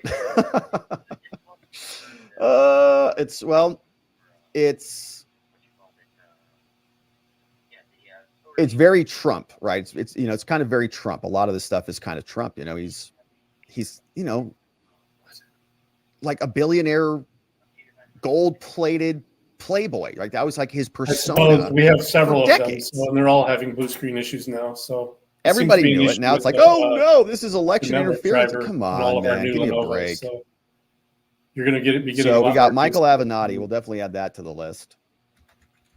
See what he says from prison, because he knows Stormy pretty well. Yeah, because it's only when it's on the Freedom Gear internet. says if you don't get your local tool yet, With our system- download with our all the system and transcripts. all- Let me know. all It's of a our bit other tricky computers because are they're having stupid issues, robot so check. That's what I've. Oh, they observed. did that now, right? Oh, so they put a caption on every so often pages. I have a tool that will get me past that, but if somebody has done it, I don't want to spend more time on it. I was trying to read the Hope Hicks transcripts in full. It's a pain in the butt. When done, I'll post them on freedomgear.org. Man, that's awesome, Freedom Gear. Yeah, I mean, I basically have just decided to default to inner city press for now. So I think it would be, you know, nice if they bundled them up for us, but I think the point is that they're trying to intentionally obfuscate what's actually happening. So I don't know that I'd worry too much about digging into it unless you want them for your archives. I think Inner City Press is doing a great job, and we're able to get, you know, the meat and potatoes of what's happening. So I think we'll just stick with that since we're kind of on that train. V is Never Silent says, just a legal question. I've noticed on traffic stop vids that folks pulled over for traffic, they don't have to present their valid driver license, just name and birthday. Is that not a law? Is it now legal to not possess a driver? No, just make sure they Doesn't call seem ahead. to be included in the charges. Does the DA automatically dismiss that charge? It's kind of a medical facility, but we'll. That's going to be a state-by-state question. V is Never Silent. So in Arizona, you got to present ID. If you don't present your ID, they'll charge you with a crime. So, and there is a crime for not having a valid ID. It's not a crime, actually. It's a civil charge. So, well, yeah, if you're driving on a suspended license or if you're driving without a license in Arizona, that's a crime. That's a class 1 misdemeanor. If you are driving without your license on you, like let's say you just forgot your wallet at home, that's a civil offense for not having valid ID. So you can't just give them your name and ID. But in other states, I'm not sure how they work. We got P says YouTube is probably throttling you with problems. Maybe I suspect that's the case. I think that there is sounds good. You know, a YouTube policy that says that they. What does it say? They. Something about reputable content. I don't know they if this amplify particular one was. reputable content. If it wasn't directly through the Lenovo site, it was reputable Lenovo sources, through Amazon. Like so we don't purchase. We, of course, are not a reputable source. We got 816 Kid says, I'm a dirty biker, so I will say it. Her hands were shaking because Trump gave it to her, baby. Made her O-face and her toes curl. Oh, gosh. Hey, that wasn't shaking with nerves, okay? You've never had the MAGA experience, okay? That's why you were shaking. She's like, oh, my gosh. I'm in love. Is this what it really feels like? Hilarious. Hilarious. I mean, she's got a lot of experience too, man, but she's never been Trump before. Okay. You know what I'm saying? All right. What's up? We got Knox Bierman's in the house. Oh, it's funny. Knox Bierman's in the house. the Joe Rogan gift. Oh, hilarious. Hey, do you guys see this? So Kristi Noem, she went over to the Kentucky Derby and she was there. She says, I'm just here to see if any horses need to be put down. Right, showing up there ready to go. Okay. And yeah, you know, if she shows up at the Kentucky Derby, you do not want to come in second. Okay. Well, you did a nice race here. Okay. Well, then I won't be pushing any more Lenovo's. All right. Thank you. Kristi Noem. You said 5 minutes, and we're at 10 minutes now. So, like I said, hey, Knox says, "Happy Tuesday, all. This is going to be good. So, it's yeah, gonna just reach out to me. It's going to be a good reach out to me yeah, and let me know. I can just feel it. Tanya, what's up, Tanya Karras, man? Happy Taco Tuesday. Woo! It is Taco Tuesday, and it's been like a Cinco de Mayo, little bonanza. Chicken and cheese quesadillas, fried rice. Corn and angel food cake with strawberries today. Man, that is like 5 minutes. Quadfecta. It was almost 15 Amazing, minutes. Tanya. Sounds delicious. Happy Taco Tuesday to you. It is, Cinco de Mayo, so we've had some Did you have any questions? Mexican food here the last few days. But It's Taco Tuesday, so I can't deny it. What's up, Tanya? Thank you for that. Hope you're having a beautiful. You indicated that you believe you spoke to Mr. Albert and his wife, Nicole Albert, for maybe 15 to 20 minutes. Is that what you said? Roughly. What's the question? Did you record that conversation? I did not. You had your cell phone with you, correct? Yes. You know that has recording capability? Yes. Was anybody else No. with Nicole? When I say with, I mean in earshot of Nicole and Brian Albert when you interviewed either one of them or both of them? Right. Jennifer McCabe. So you interviewed them together. Yes. Did you then interview Jennifer Yeah, McCabe? it kind of is, but I had Right. spoken to Jennifer McCabe outside. double negatives and stuff, yeah. To the best of my memory, I believe once we were inside, I was able to get some more information from her based on the chronological order of events. And when you were getting this information about the chronological order of events, that was within earshot of Brian Albert and Nicole Albert. Yes. So when you interviewed Brian Albert, Nicole and Jennifer McCabe were listening, correct? Yes. When you interviewed Nicole Albert, Brian Albert and Jennifer McCabe were listening. Yes. And when you got this chronological layout of the night before from Jennifer McCabe, Brian and Nicole were both listening. Yes.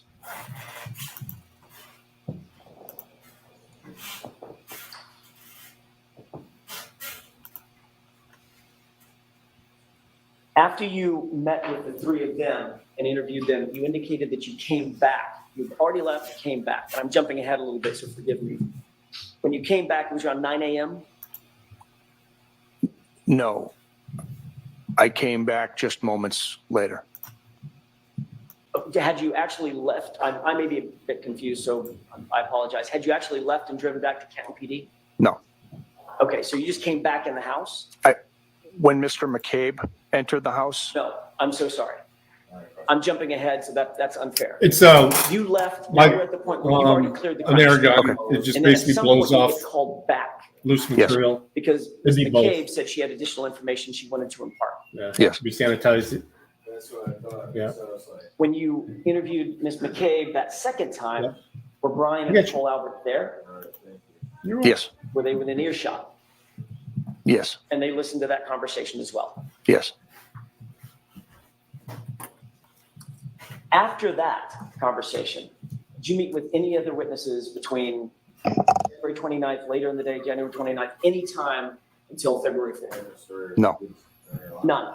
Nope. There's a place in the break room for it. They don't want any food or beverages in the locker room for pest control. I do want to talk for a second, just a brief second, about Technically, I can't have anything except for. setting up a crime scene Down here. outdoors. I can't even eat You it, even though they don't indicated do that any. The crime scene was relatively secure. Production down here. It's relatively secure because there Yeah, were they just don't want any pests. patrol cars or cruisers sort of around the They sit in the perimeter. building Yes. to get anywhere they Is that want to go. That's correct. Crime scene tape wasn't working because it was windy.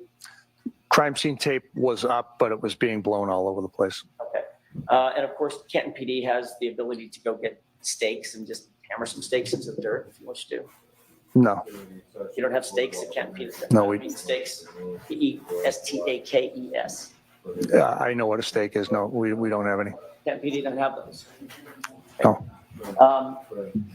So if the crime scene tape was blowing down, that was just sort of a, let's give up. Sorry? Wasn't doing any good. No.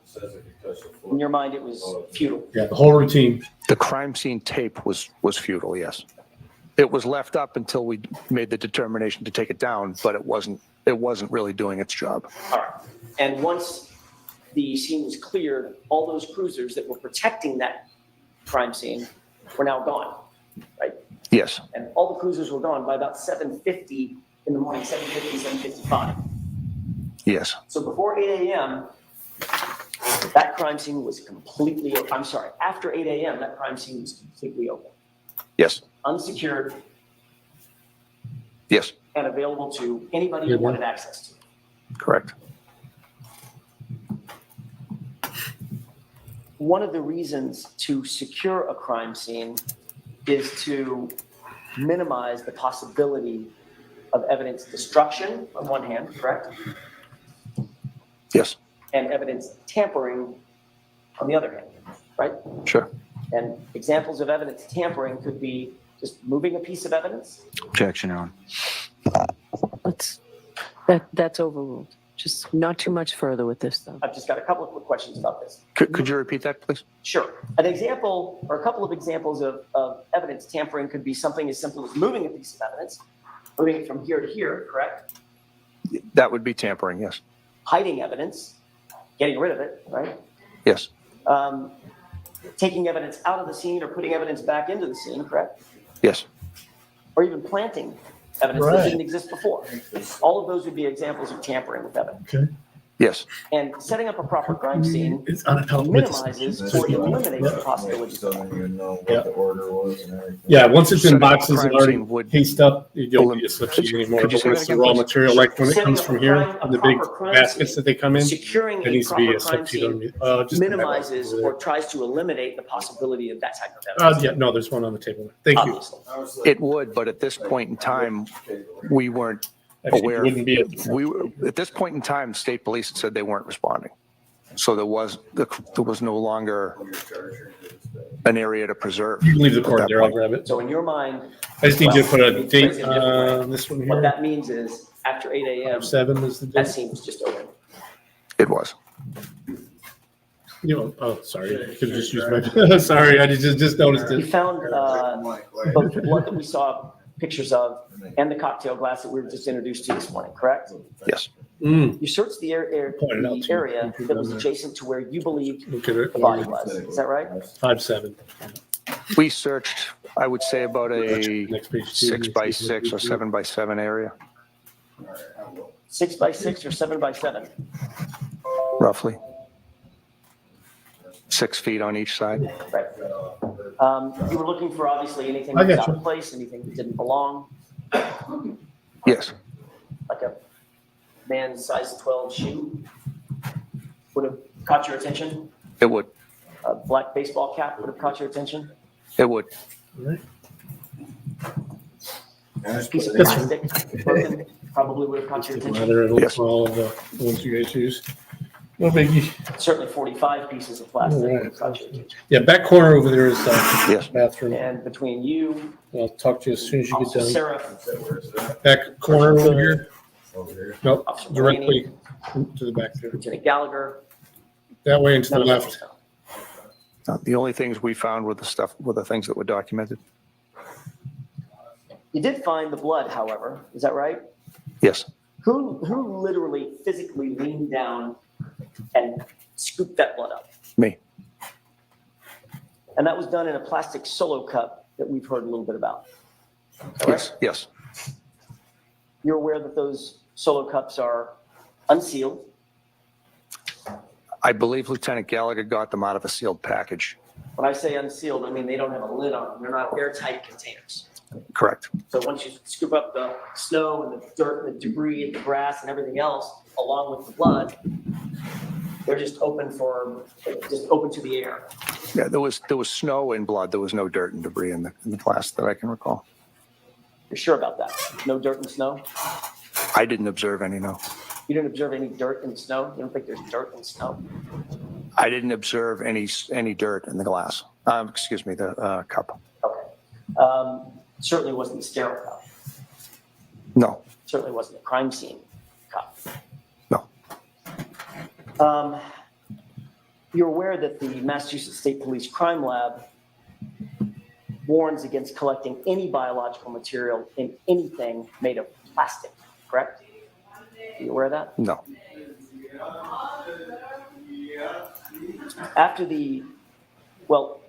When you scooped up the blood, did you videotape that process so we know exactly which blood stain was scooped up from where? I don't recall if it was videotaped, but we did not document which scoop went in which cup. Okay. All right, so you're all set. Just make sure when you get home, just take a quick picture and text Multiple him contributors of your ID blood. and your other document. We'd sort of Just have send no it to that idea 313 number on the back of the handbook. which blood drop belonged to whom, Okay. correct? Objection. All right, what is your shift preference again? I would probably say for Once Okay, these write it down. And now as soon as cups as soon as they give me a call saying, hey, we need some in your folks, possession, I'm gonna what reach did out do to you, with them? okay? all right. All right, Don, do you know where the other The facility cups is? The were main facility? placed into the Toyota Tundra that I perfect. was Right next to driving Paul's that day Collision there. and ultimately returned back to the police Yep. station. Okay, and you talked security a little bit officers about passed the it. process once you return back to the station. Yep, They were put in a brown evidence More bag, storage correct? space. All right, Brett, Yes. nice to meet you, And man. ultimately, when you log All right. these. If you have any questions or items anything, just shoot me a into text at that number, the 313 number. Tell me the name of it again. All right. It's temporary All right. evidence. And like I said, don't forget to send me those IDs Was because I put got in to put those temporary in your evidence file. Okay? refrigerator. Okay. Yep. Either Inside social the or birth evidence bag. certificate, either one. All right. All right. Uh, Thanks for coming in, man. Inside the evidence bag and it's logged in. Yep. I don't recall that. I'm not sure if I took them out or not. I don't recall. You indicated that there's an item number or property number that's assigned to them. Yes, There's generated a seal or a label to go on the evidence that's being stored, correct? it should, yes. And the bag is sealed. The evidence bag is sealed like this red tape that we see on this Oh, yeah, for sure. thing, correct? Good, Lauren. When possible, there are certain items that can't be He's a bagged, and detective. then sometimes you create a tag and attach it to a tag. Right, but if it's a brown paper bag that's an evidence bag, you certainly just fold over the edge of it and just put a red evidence Detective. seal on it to make sure that that's secure and not tampered, correct? That would be one way to do it, yes. I don't recall if I left them in the bag or took them out of the bag. I don't recall. If you left them in the bag, you likely would have, if you're booking them into evidence, you likely would have used some red crime scene, Yeah. not crime scene, say evidence tape. If I had left them in the bag, I would have put the property label right on the bag. So everybody could see it. Yes, Okay, this is an evidence bag with important evidence in it. Don't mess with it. It's secure, correct? yes. So we have tab 23. Yeah. Fucking morons. Do you recognize what's depicted in this exhibit? I believe it's Miss Reed's vehicle. For the record, you're looking at what's been previously marked as exhibit 37. You see a little white rag down there by the right rear quarter panel? Yes. Let's go to tab 24.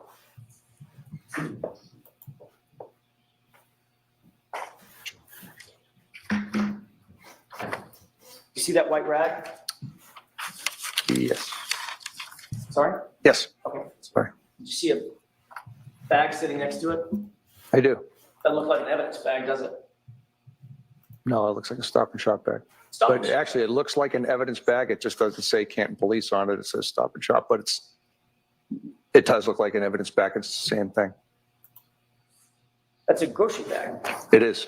And that's exactly what our evidence bags look like. So that's what I thought it was at first. Right, except it doesn't say anything about evidence on it. It says Stop and Shop, correct? Correct. What do you think's in that evidence bag? I'm sorry, Stop and Shop bag. I'm not sure. You were when these pictures were taken? I could tell that it's the Canton Police Sally Port. So it's some point after the state police had seized the Hey, girl, vehicle. Cam. And at some point after you The had evidence brought is in the the grocery solo bag. cups back to the station. Correct. Matter of fact, these were taken on If February she gets 1st, convicted on this when bullshit. Canton, the Massachusetts State Police This Crime whole town Lab is fucked. finally took possession of these items of evidence, correct? I was not in the police station for those 2 days. Let's look at the next tab, tab 25. You recognize that? It appears to be solo cups with substance inside. Are those just any solo cups or those the solo cups that you took back to the station from 34 Fairview? I mean, I couldn't say definitively, but it certainly looks like it. It appears that they have red liquid material floating in the bottom. Yes. That could be blood. The top three I can see, yeah. The only two I see that don't have it are the bottom two left. Okay, let's look at the next tab, which is 26. And you see somebody with gloved hands opening that bag? Same bag, little white rag right there. I do. Okay, that appear to be the same 6 solo cups? That you just showed me in the previous slide? Yes. Yes. So are those the same 6 solo cups that you gathered at the scene at 34 Fairview and ultimately brought back to Canton PD? They certainly appear like they are, but I can't say definitively, but they appear to be. I'm sorry, I didn't mean to step on your words. Go ahead. Sure. They appear to be the same solo cups, but I couldn't say definitively. Let's go back to tab 24.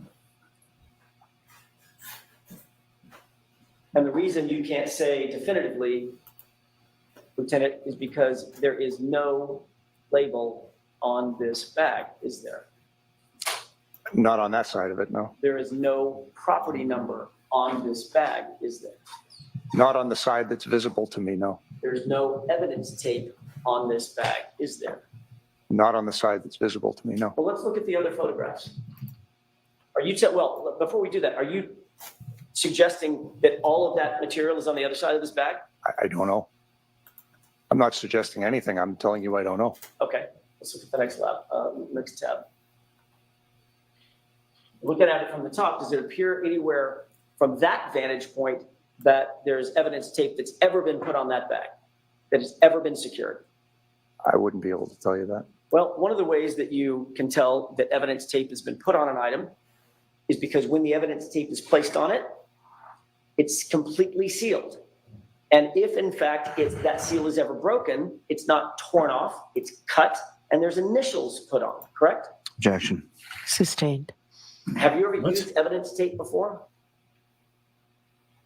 To seal anything?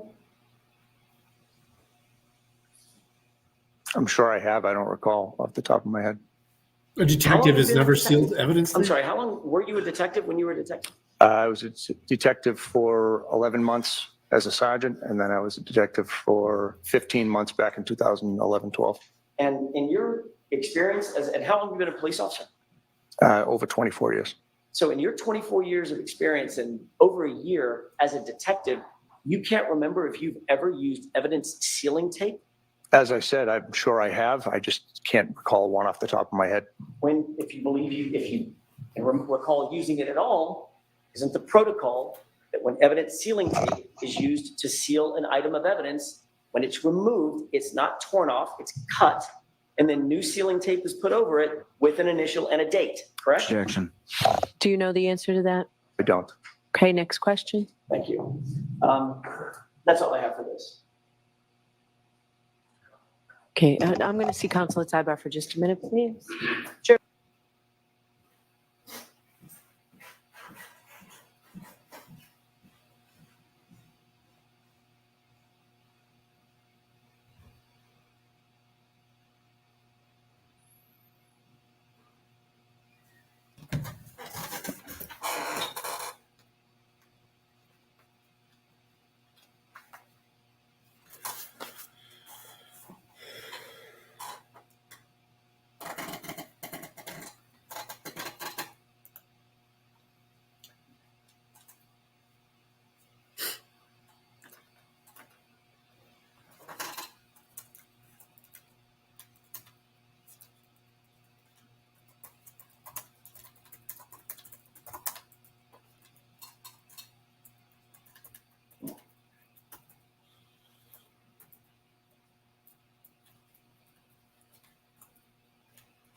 Apparently he wasn't in it for very long for obvious reasons. But he completely stroked up this scene here. He allowed the witnesses to congregate together to get their story straight, or get the story against this lady straight. It's horrible. How this even made it to court is ridiculous. I wonder what evidence was presented at the grand jury.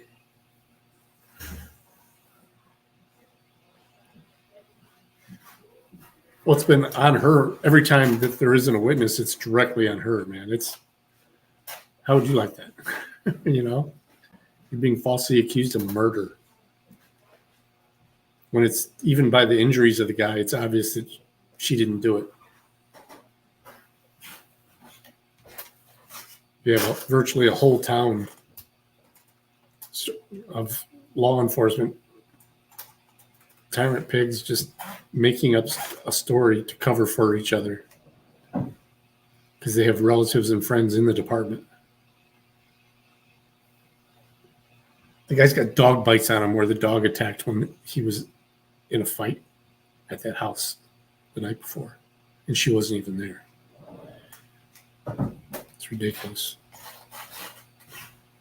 They haven't even gotten to the autopsy because they in the state of Massachusetts, they don't release any autopsy results until all litigation of it has been complete. So we have to wait till it comes out in court.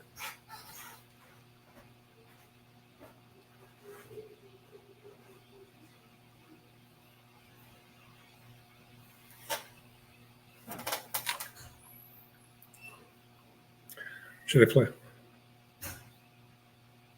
Oh yeah, she's been set up. This happened over 2 years ago. This is the whole thing that Bao keeps going to. When he's outside a courthouse, it's this courthouse. I'm going to just leave the volume up on that so I'll hear when they come back. This is only supposed to be half a day today, but I had this. Oh, there's still quite a bit of time left.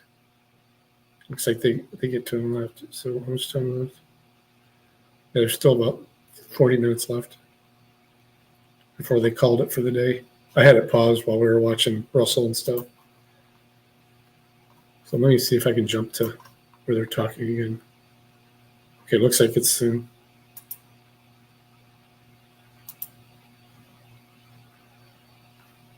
Did they forget to turn the volume back on? Oh no, he's looking for something on a picture.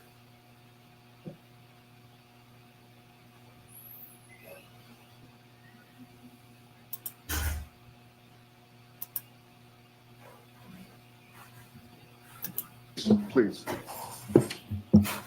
Okay, here we go.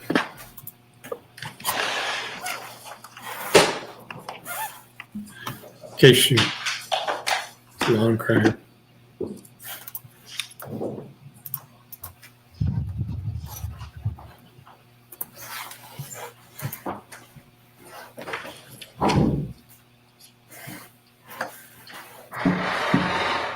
What's up, Jacob?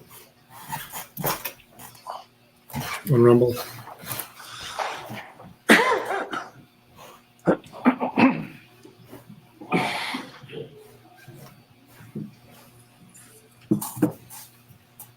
I think that's her sister right here.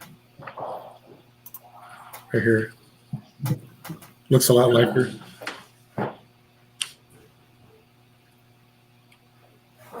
Surprise for the jury. Oh, the jury left. They cleared the court.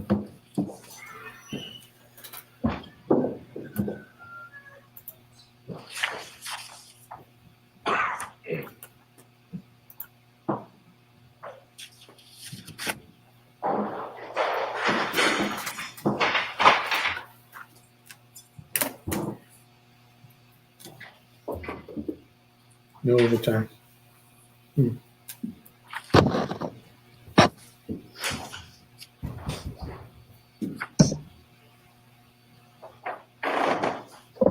Back in session, you may be seated.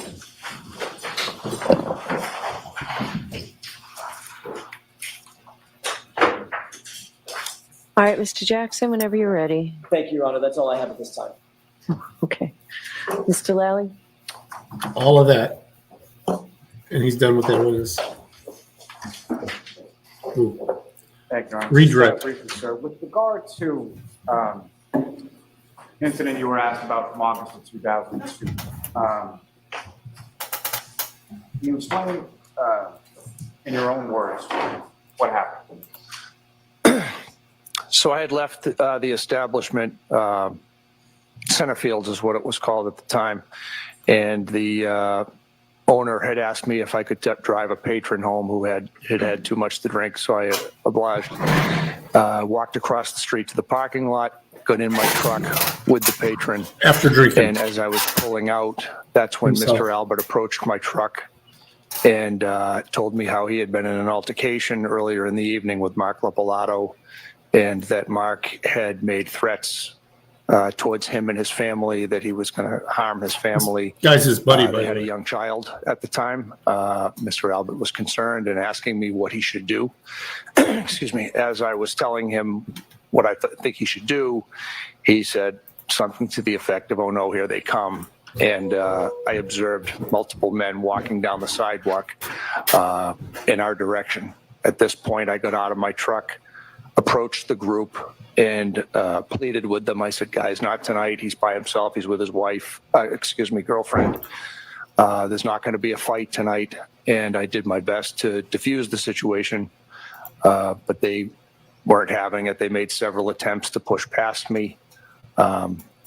Ultimately, a wrestling match ensued. Mr. Lapalato at one point said, "I know who you are. I don't give a fuck," and asked me what I was going to do about it. A wrestling match ensued. I was punched, and at that point I defended myself and did engage in a physical altercation with Mark. Now, you were asked about sort of timing of reports. You didn't write a report until a couple days later, is that correct? That's correct. Why was that? I had spoken to the shift supervisor that night, and I asked him if he wanted me to return and generate a report at that point, and he advised me that I could do it the next time I was at work, which was a couple of days later. And as far as the police responding to that parking lot that night, how were they notified of you? I had yelled across the street when the group was trying to push its way past me. I yelled across the street to the bartender and the owner had made their way, excuse me, out onto the sidewalk street area. I yelled across the street and I said, call the police, and they ultimately called 911. Now, what, if any, relevance or factor did any of that have in your minds in regard to your response and interviews or anything that you did on January 29th, 2022? Absolutely nothing. And in fact, that involved Christopher Albert in 2002, correct? Yes, it did. And you were at Brian Albert's residence in 2022, correct? Correct. And just to be clear, just because their last name is Albert, they're separate people. You have separate relationships with each of those persons, correct? Correct. Now, you grew up in the town, you work in the town. Fair to say you go to calls regarding people that you know? Yes. Whether that be witnesses, people that you arrest, any of the like, correct? Correct.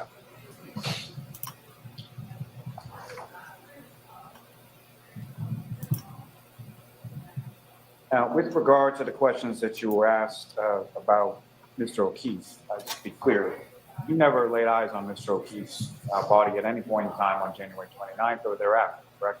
No, What? I didn't. He's a detective on scene. He Last never looked question at the body. On the cruiser cam video, whether you were on the phone. You indicated that you could make an educated guess as to who you were on the phone with. Who would that be? Lieutenant Gallagher. And so at the time that you're on the phone from that video, Lieutenant Gallagher was not on scene. So he's allowed correct? to guess when the prosecution is asking him questions, but he's not allowed to guess or estimate Now, with when the respect, defense lawyer is asking to questions. The fuck is that? the weather on that day. Talk about a bit about sort of the weather as you were on scene. During the time that you were on scene, did it essentially persist in the same manner? Yes. And then later on that day, what, if any, change occurred with regard to the weather? As I recall, while we were there, it stayed the same. If anything, it might have gotten even worse. And from your memory of that day, did that continue throughout the course of the day while you were working? Yes. Now, with regard to in the house at 34 Fairview Road, each of those occasions, if you could, with respect to the three occasions that you went inside the house to speak to people, where were those people within the house? The first time I went in, Brian Albert and Nicole Albert were located, I believe, on the stairs or sitting possibly at some point on the stairs. Jen McCabe was to my right. The second time I went back in, excuse me, was also through the front door. And it was the same positioning, except this time Matt McCabe was present, and Matt was also to my right. And then on the third occasion, when yourself and Lieutenant Gallagher came back to speak to Ms. McCabe further? We went in through the door to the right, so it's to the right of the main door. We went in through that door and stayed in like the dining kitchen area, and that's where I spoke with Jennifer. And that third time that you went back and you spoke with Jennifer, where was Brian Albert, Nicole Albert, Matthew McCabe, any of those parties that were there before? Do you know? They were present. I actually don't recall if Matthew McCabe was there the third time. Brian and Nicole were definitely there. I believe they were in the general vicinity, but I couldn't tell you exactly where they were. And same thing when you went back on that third occasion, what, if anything, did you note as far as the interior of the house, anything askew, anything out of place? No, everything looked to be in order.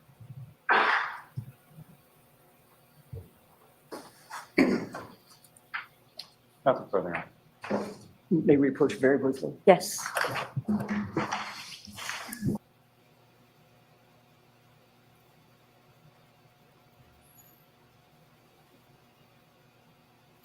Oh, for sure.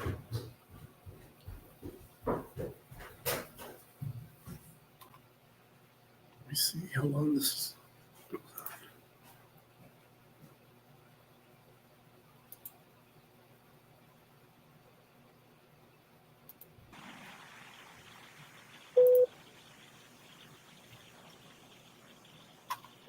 on. Mayor, Your Honor. Yes. Very briefly, Lieutenant Lank, you indicated that you claimed in your description that you were assaulted by the Lopalito brothers, correct? Yes. The fact is, they were never convicted of anything having to do with this case, the case that you're describing. Isn't that true? Correct. You also indicated that they made either a threatening comment to you or a disparaging comment to you about, I don't give a fuck, correct? Correct. Isn't it true that what was actually said was you said to them, I don't know who you are, but I'm going to make your life miserable? No.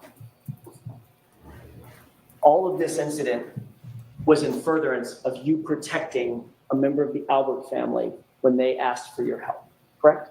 No, it was me protecting someone who asked for my help who was clearly in fear. Who happened to be an Albert. Happened to be an Albert. Thank you. All right, you are all set. Lieutenant, you're all set, sir. Let's try and get some testimony from one more witness. Yes. And jurors, we will break right at 1, but let's see if we can get more testimony, please. Who's your next witness? Your Honor, the Commonwealth call Lieutenant Charles Ray. Okay.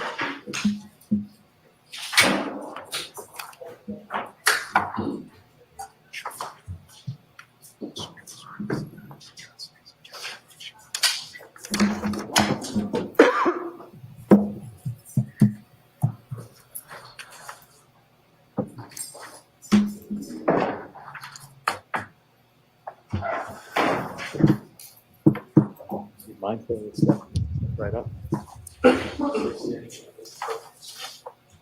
You solemnly swear the evidence you give to the court and jury in the case now and here should be the truth, the whole truth, and nothing but the truth, so help you God. I do. Thank you.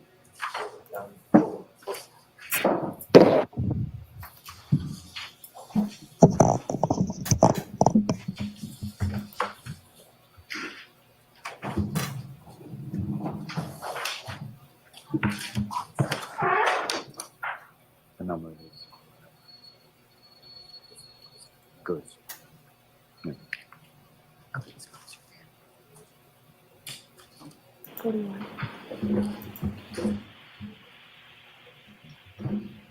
Good afternoon, sir. Good afternoon. Would you please state your name and spell your last name for the jury? Charles Ray, R-A-E.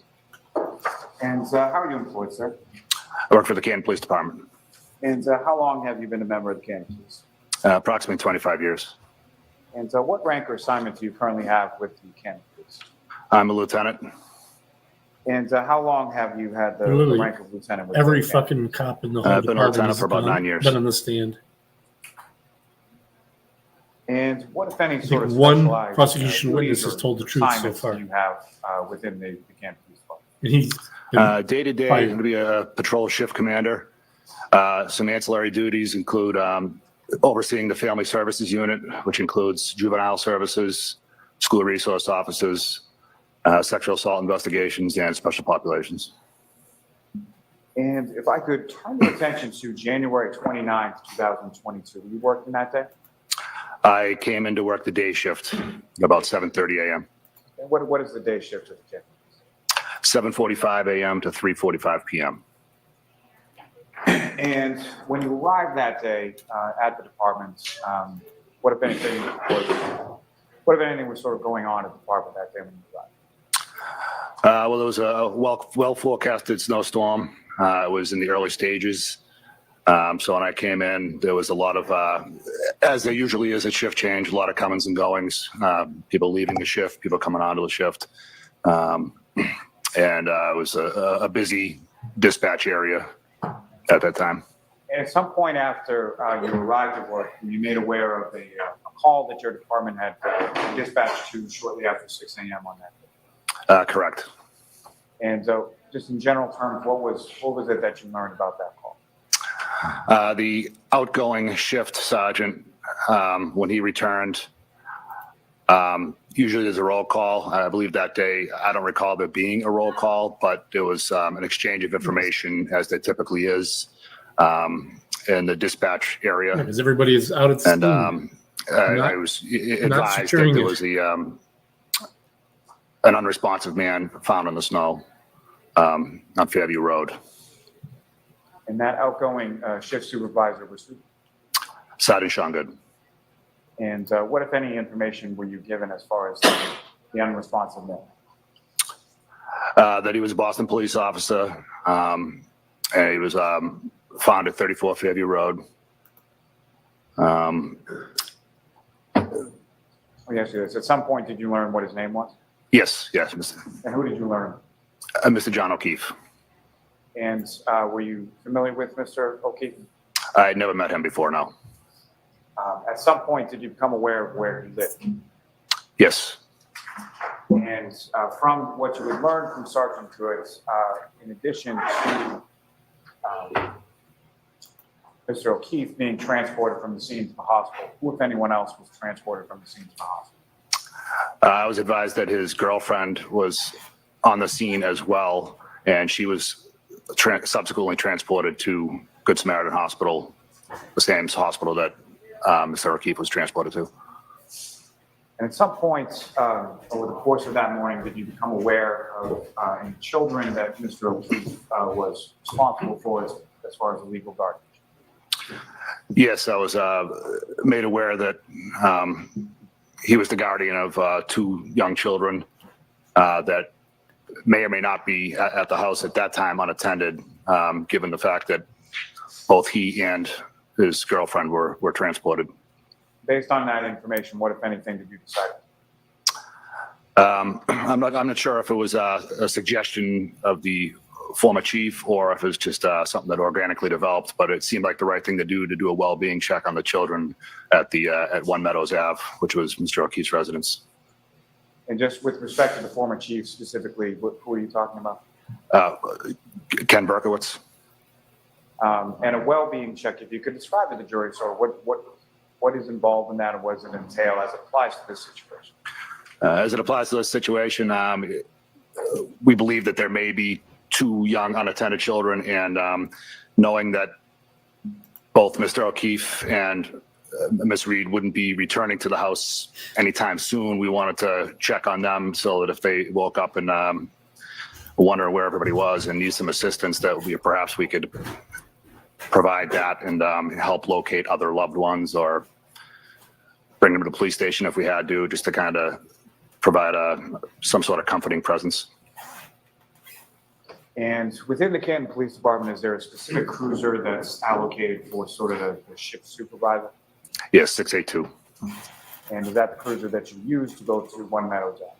We did. And when you say we, who, if anyone, went with? Sergeant Lehan and he was the incoming sergeant. And what, if any, role does Sergeant Leanne have with regard to the department, specific role? Now he's a detective sergeant and prosecutor. At that time, he was a shift sergeant. And so the 682 cruiser that you were driving, are you aware that that has a cruiser camera fixed to it? Correct. Have you had occasion to review that footage from that particular cruiser on that particular morning? I have now, yes. Your Honor, if I could ask to publish for the jury a portion of Exhibit 41. Gentlemen, if I could have that on the screen, if I could ask Ms. Gilman if you could fast forward to 2 hours, 3 minutes, and 53 seconds.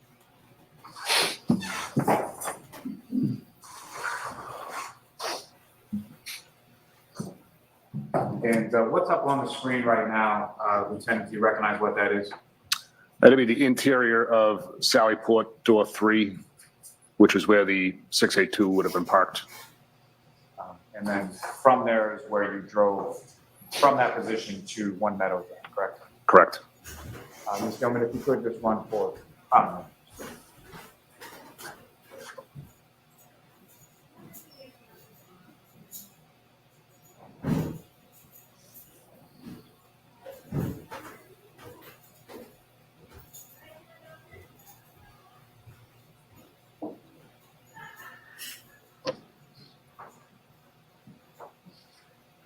So we're literally going to watch him drive all the way out there.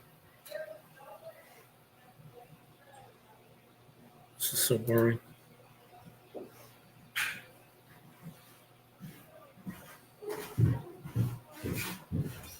So they get out there, and that's when she calls it.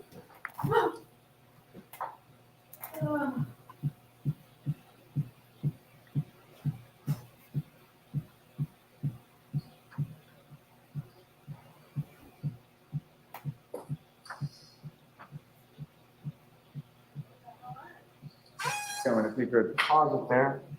Ms. Gilman, if you could, I would ask you to fast forward to about 2 hours, 9 minutes, and 25 seconds.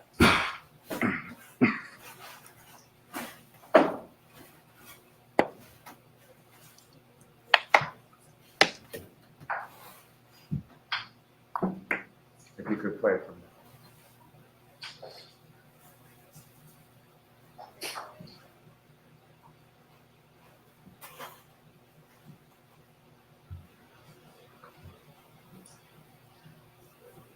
Yeah, I hear you. In my shoulder. Because when you think it's healed, you do something to tweak it, and you're going to get it.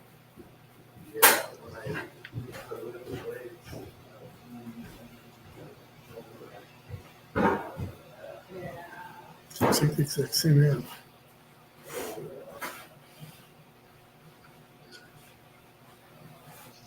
Gentlemen, if you could pause it there. What's up on the screen, Lieutenant? Do you recognize that? Yes. And what do you recognize that to be? One Meadows Ave. And sort of toward the middle of the screen, is that sort of a front door to the home? Is that fair to say? That's correct. The door that you went to, is that the door, or did you go to a different? If you know.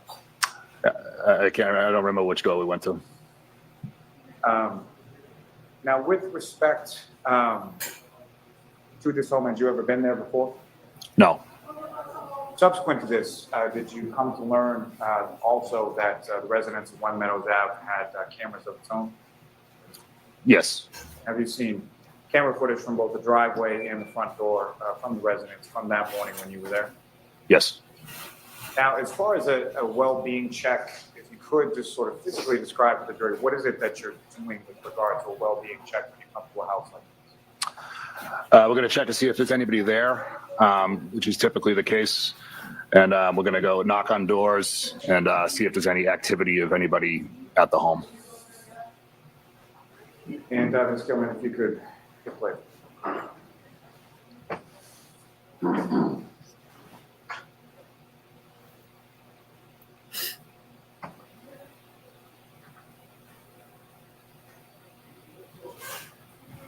pause it there, Mr.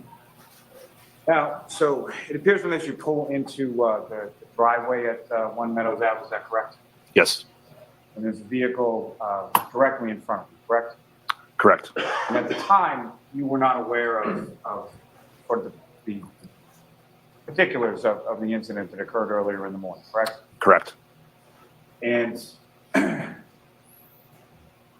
to say from what's depicted up on the screen, was that essentially what the driveway looked like at that time when you came in there at approximately 8:23 in the morning, correct? Yes. And as far as when you went to knock on the door, are you just knocking on the front door and then no one answers and that's it? Or look around the house? What is it that you do on Wilkie? You would go to the front door or the door that you think everyone would use in a whatever the situation was. You take a cursory glance around to see if there's any reason to check anywhere else. In this case, it's a fenced backyard, so I'm not going to be going back there. Because if in this case, we weren't looking for someone that might be a dead body, we were looking for 2 children that would be up and active. Now, as far as that vehicle that's parked in the driveway in front of you, did you have any reason to look at it, inspect it, or anything like that at this point that you're at the house? No. And as far as any condition of it, specifically the right rear passenger side, you didn't have any occasion to go inspecting that or looking at it at that point, correct? Correct. Now, as far as from this video, the condition of the right rear passenger side and the condition vis-a-vis the left rear passenger side, that's how it appeared in the driveway when you pulled up, correct? Correct. Ms. Gilman, if you could hit play.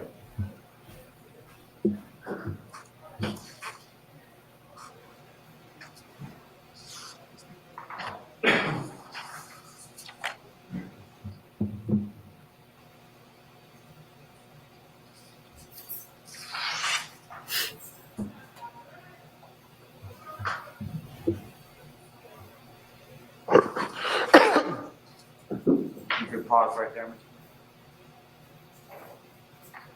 So the individual just sort of walked across the front of the cruiser. Do you recognize that? Yes, And who was that? that was me. Your Honor, I'm not sure how. Maybe we approach. Okay.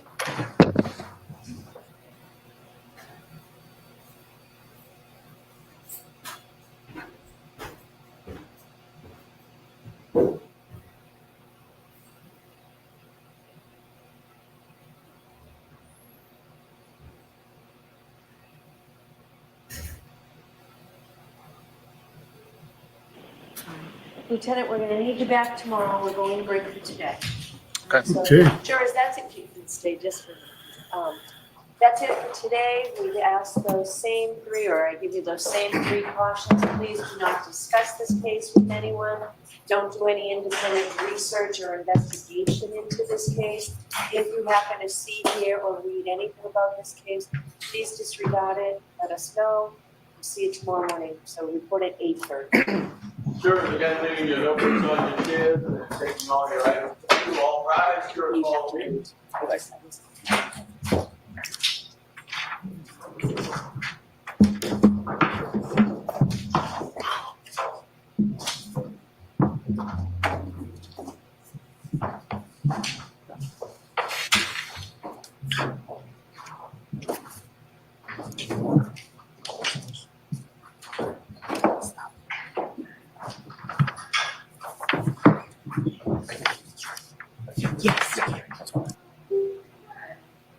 No, that's it for today. We're good. Thank you. All right, you don't need me for anything, right? No, I do not, Your Honor. All rise, please.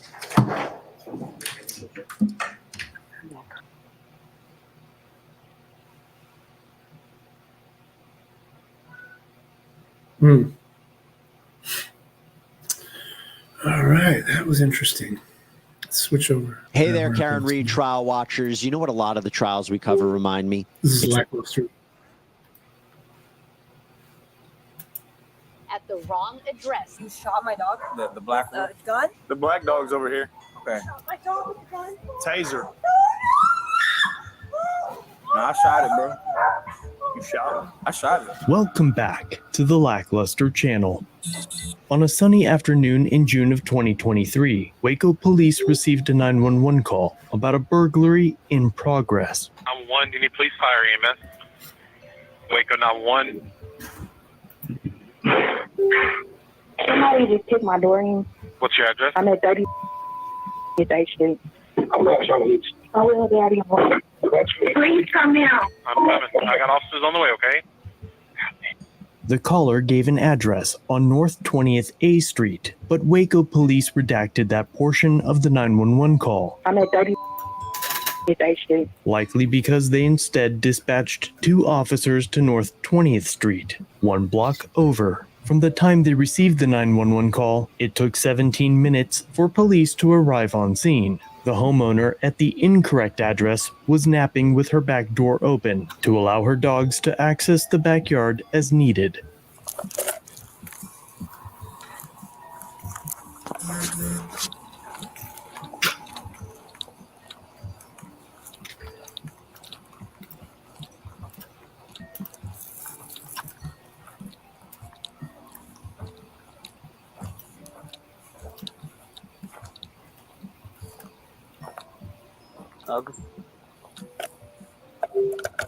Hey, they cover back door is open.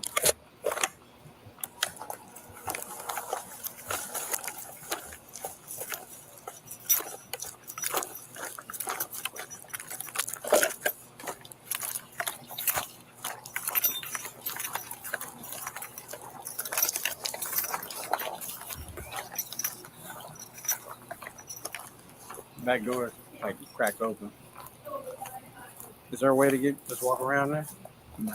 You can't? You want to jump at a whole cover and you hold it and we'll leapfrog over? Yeah.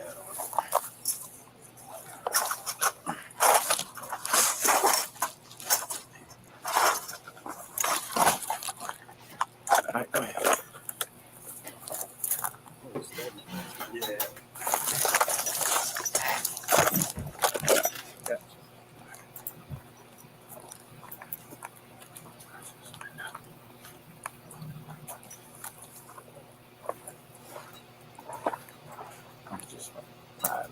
Gotcha. I'm going outside. Gotcha.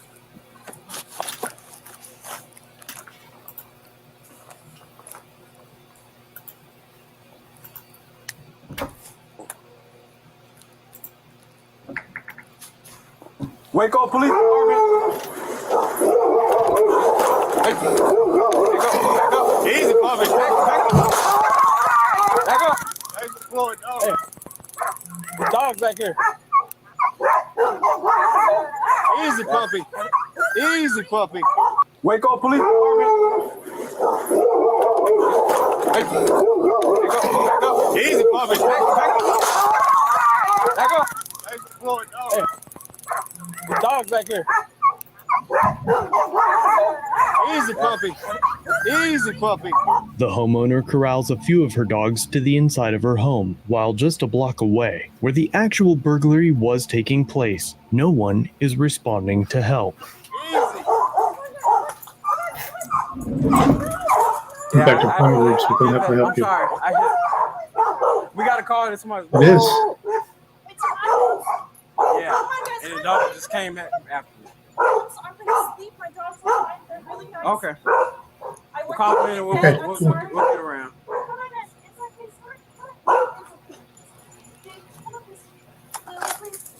As soon as they request somebody, you'll be one of the first ones I send. The officer now tells the homeowner that they shot her dog, while neither officer insists on checking the property for a No, I got suspect, you, brother. I got you, relating man. to the original reason that they I responded. got you, and believe me, I understand that, and I want to get you started as soon as possible. Yeah. Well, I don't make money unless you we got called do. that somebody was breaking All right. in, and it was just unknown. So that's why we were back here. The door's wide open, and it don't look good in our situation. Yep. That's why we're here. When the dog charged me, so I got you, man. Believe me, I want to get you started as soon as possible. Okay. Gun? Yeah, is All right. it still over there? Uh-huh. The black dog's over here Okay. My dog with a gun? with a taser. Huh? Taser. Who? No, I shot it, bro. You shot him? I shot it.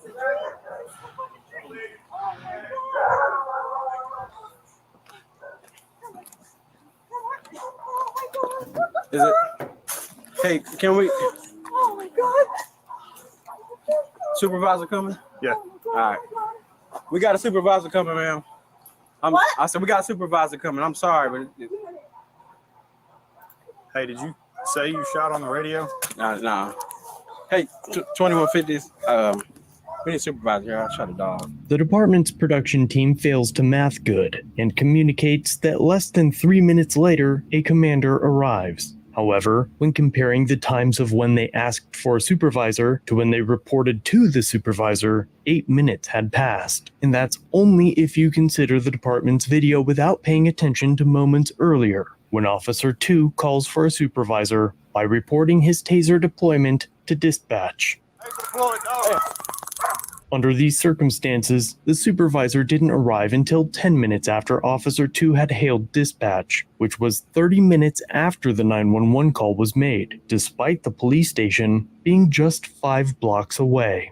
We get here called out in the back door, and like 6 dogs ran out of us, and I shot one of them like in the back. From call notes, this is our original call, and then they correct it to 20. Yeah, the dog. Well, as far as I know, the dog's alive. It was Start in the looking house. around. So I go one side, Mo that's goes why we the were other. He calling sees for open y'all. back door. We go to the back door, kind of pie around. He knocks. on the Yeah, house yeah. on the The back door. owner's here. The owner's here. She brought the dog in the 5 or house. 6 dogs charge out the back. I had just switched to taser when I heard the dog. I wind up popping one with a taser. He winds up popping one with a pistol. He still had his hand. Okay. Yeah, I just got off the phone. She said you can take it to emergency clinic real quick. The homeowner is a veterinarian technician and attempted to care for her dog, while the officers requested assistance from animal services. When the city denied the residents help, the officer assisted the owner with getting her dog into her own vehicle to self-transport the animal to an emergency vet, instead of driving the animal that they had just shot. Okay. All right. Bye-bye. Yeah, they're not coming out. The owner got to take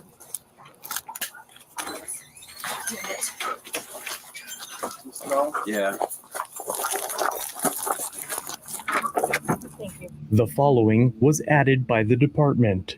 Finn's owner subsequently takes him to an emergency animal clinic for treatment. The Waco Police Department learned through social media that he did not survive. On behalf of the Waco Police Department, we are sorry for the loss of Finn and are regretful our officers were mistakenly sent to the home. Our preliminary inquiries lead us to believe our computer automated dispatch or CAD system autocorrected the original address due to defined algorithms. There is an ongoing internal investigation into how the wrong address was sent to officers. We are working diligently with our CAD vendor to determine the root cause of the location discrepancy to ensure this does not happen again. Our call takers have been reminded to be extra cautious when entering addresses for any calls for service. The original call was addressed by other officers after realizing they were dispatched to the wrong house. No injuries were reported and no arrests were made from the original call. Remember, the 911 call was received at 3:17, but officers didn't arrive until 3:34, even after the caller reported that someone had kicked in their door, and then hearing a male voice over the call before it disconnected. They still took nearly 20 minutes to respond. Remember that police rarely ever stop crimes from occurring. They often are only able to investigate what happened afterwards. Defending your life is your responsibility. But now, aside from the "sorry lady, autocorrect killed your dog" video, the owners have heard nothing more from the department, so they began a GoFundMe and hired a lawyer. Police issued out a statement Monday night explaining what happened that day and expressed their regret. Contrary to what the police said, the couple says they're sure that their dog wasn't acting aggressive enough to be killed. Our dogs will rush up to people just to say hi and sound the way a dog sounds when they're, ooh, who is this person? They have hired lawyers and plan to sue the department for their negligence and the pain they left the family with. I think it was pretty clear that they were in a dog's environment, and where the one officer made the right choice. The officer that took Finn's life did not. Neither one of the officers have ever fired their taser or gun before this happened. Waco PD spokesperson Sierra Shipley told 6 News the officer who fatally shot the dog won't face any disciplinary action. To hear no disciplinary action, that's just them saying, you deal with it. I didn't do anything wrong. The officer felt he was in danger, and that's why he says he fired the gun. Law enforcement expert Charles Kimball hopes the public understands the difficult situation the officer was in at the time. He saw a dog that he's never met before, and that dog was coming at him.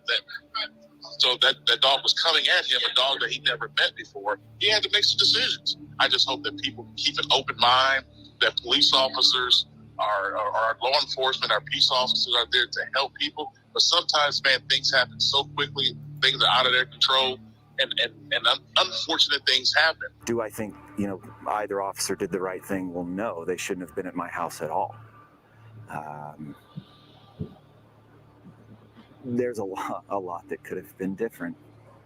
8 months later, the department had still refused to accept responsibility for the incident. So with the money they raised through the GoFundMe, they hired a lawyer, and in February of 2024, their lawsuit reached the federal courts, seeking $200,000. If there's ever an update to the story, I'll be sure to let you know. But before you go, remember these words from the Waco police chief. The decision to recklessly use a weapon to settle a score or retaliate, or brandishing and discharging a weapon negligently, will result in legal consequences. Consequences that will change your life and the life of your family. Yeah, except for, unless you're a cop.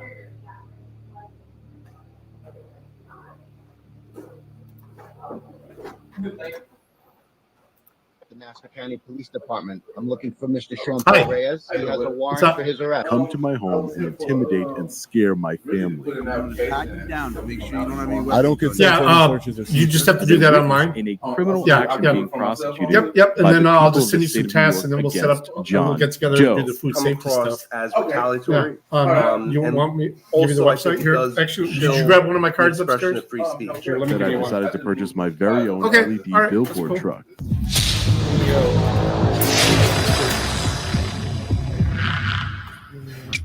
Hey, what's up, guys? Long Island Audit here, back again with another video. The Nassau County Police Department. I'm looking for Mr. Sean Reyes. He has a warrant for his arrest. Come to my home and intimidate and scare my family. I don't consent to any searches or seizures. As a witness in a criminal action being prosecuted by the people of the state of New York against John Doe. Come across as retaliatory. And also, I think it does chill the expression of free speech. That I've decided to purchase my very own LED billboard truck. And this is the number you want to text once it's complete. Hey, what's up, guys? Long Island Audit here, back again with another Most everything's video. electronic except Today for we are going to be the- exposing how the Nassau County Bureau Chief for the District Attorney's Office, Dana Grossblatt, and Police Commissioner Patrick computer, Psycho home, Ryder or, are phone, conspiring with each other in order to Easy. retaliate against me for peacefully exercising my Your finger on the constitutional phone. rights. We will not be intimidated. Make sure to stick around to the end of this video where I'll be making a massive announcement. A little over a week ago, I rented an That's my LED info on the billboard front truck there. for 8 hours to Yep. What's your name peacefully again? protest being This? unlawfully Good to meet you. arrested. Twice. How do I know they were unlawful and trumped up charges? Because a Nassau County District Court dismissed both cases against me as facially insufficient. Let's not forget that Police Commissioner Patrick Psycho Ryder obtained one of these facially insufficient warrants and used it to send his masked goons in Honda Civics to run me off the road and come to my home and intimidate and scare my family. One of my sources said they tried hunting me down on a Friday night so I would suffer the entire weekend in a jail cell. It's absolutely egregious behavior. I see why Psycho Ryder was arrested for police brutality, perjury, and official misconduct. The nickname Psycho his department gave him is truly befitting. My name's Sergeant Griller at the Nassau County Police Department. I'm looking for Mr. Sean Reyes. He has a warrant for his arrest. Now, I want to quickly remind everyone how the Nassau County Police responded to my peaceful protest. The Nassau County Police Department has arrived here during our peaceful protest. Hey, how are you? I'm doing well, sir. Can I get your name and badge number, please? Right on my shirt. Your name's right on your shirt? Yep. How do you have spell ID on you? How do you spell that? You have ID on you, sir? It's Officer Poulos. Officer Poulos, and your badge number? You have ID on you? I do not. I do not have any identification on me. I don't give identification unless I've been suspected of committing a crime, Officer I'm Poulos. asking you for your identification. And I'm going to respectfully decline What that are you doing request. I'm peacefully protesting. What does it look like? Do you see? Peacefully protesting. See the billboard truck? Yeah, you see it? With all the different signs that's going to be on there? That's going to be on there? It looks like there's nothing on there right now. Well, yeah, he's changing the settings right now, but yeah. It's a peaceful protest against the Nassau County Police Commissioner, Do you have Patrick a Ryder. permit for that protest? I don't need a permit. I don't need a permit. I'm not using any megaphones or doing anything of that You got nature. a huge screen here. Right. Is that necessary? Yeah, 100% necessary. I'm going to be out for 8 hours. I'm going to be here for a while, then I'm going to drive around. Why is he pulling in so fast? This is not an emergency. He can hurt somebody, and he's not even have his lights and sirens on.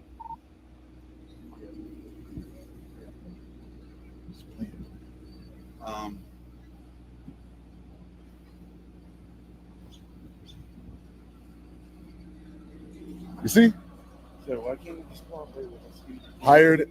Look, he hired 17 Stop for recording. seven, Stop. 17 I'm asking former. you to stop recording. I'm asking you for your identification. I don't No, understand. no, you're not getting my identification. Over there? You're not. Just stay in the truck. You're not getting any identification, and I'm not going to stop recording. Period. That's it. So you just have to be difficult. I'm not being difficult. I'm exercising my rights. You took an oath to uphold those rights, so you should. You didn't take an oath to protect the. I'm asking you for your identification. And I'm telling you, no, it's my Fourth Amendment right not to identify myself to law enforcement. Okay. You know who I am. So for my safety, I'm going to pat you down. All right. I don't consent to any searches or seizures. So you do what you do. I'm not searching you. I'm going to pat you down to make sure you don't have any weapons. I don't on you. consent to any searches or seizures. That's fine. All right. You got anything else on you? I would appreciate it if you didn't touch me.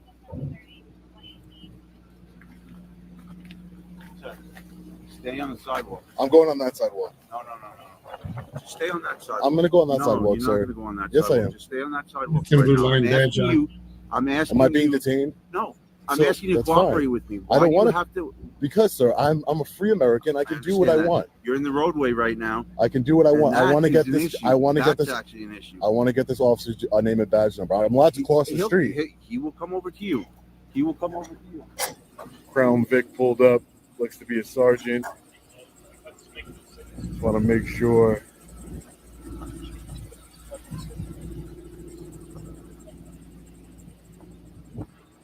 How you doing, Sarge? Hey, how are you, Sarge? Hey, how are you? Good. Mind if I get your name and badge number, please? Sergeant Scavuzzo, 822. Thank you, Sergeant. I appreciate that. Thank you. Sergeant, you know I'm no threat to the commissioner. I'm not a threat other than, accountability, but I'm not a threat as far as a physical threat or anything like that.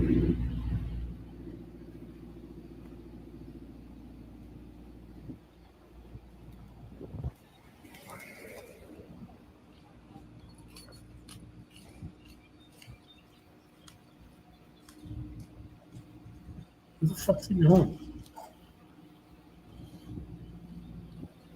What is it?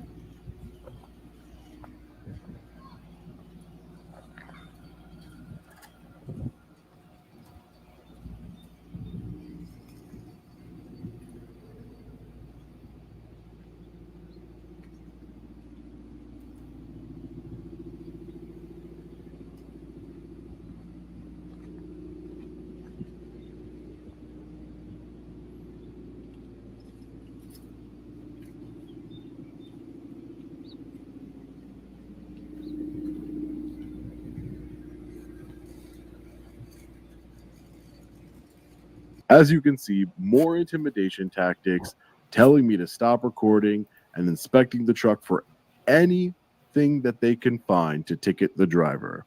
As you can also see, I was never aggressive and, more importantly, did not break any laws. Yet, District Attorney Bureau Chief Dana Grossblatt and Police Commissioner Patrick Psycho Ryder have opened a grand jury investigation into my protest and have issued a subpoena ordering the billboard truck driver to appear before the grand jury and provide documentation on the rental. I obtained a copy of this subpoena. This subpoena was sent to the truck driver of the billboard truck. It says, "Greetings, you are commanded to appear before the Nassau County Grand Jury on Thursday, May 9th, 2024 at 9:30 a.m. as a witness in a criminal action being prosecuted by the people of the state of New York against John Doe, and that you bring the copies of the following with you: all records regarding the rental, anybody who knew about the rental, was associated with the rental in any way, details regarding payments, a copy of the rental agreement, all information concerning the time and place and return of the vehicle, copies of the driver's license, and all of the personal information that were used to secure this rental."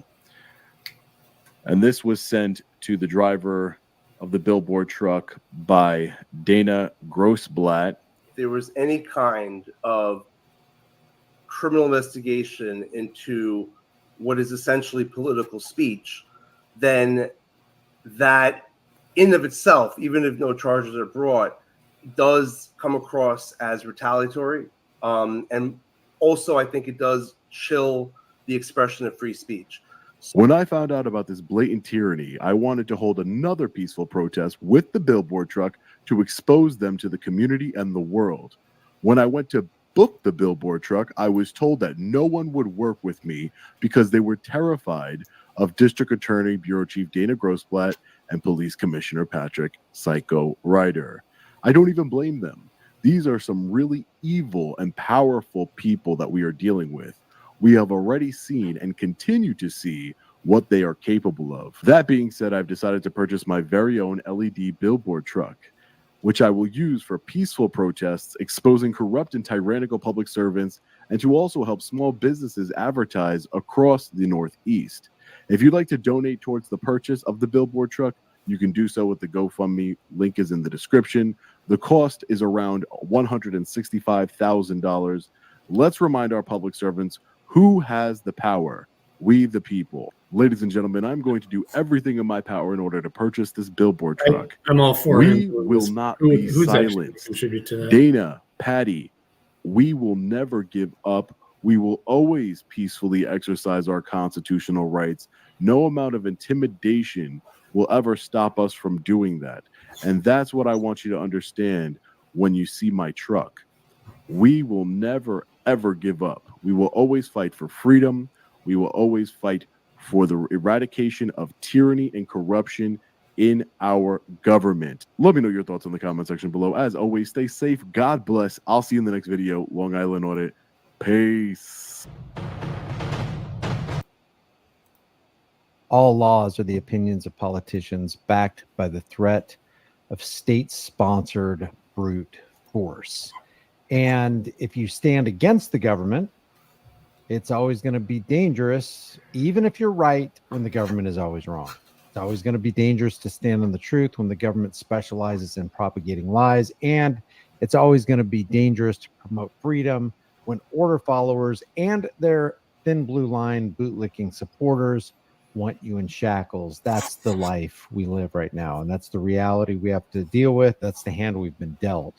So I'm going to go over this video right here that was uploaded just a couple hours by NC Tyrant Hunter. If you haven't subscribed to him, I suggest that you do. He's got a lot of good content.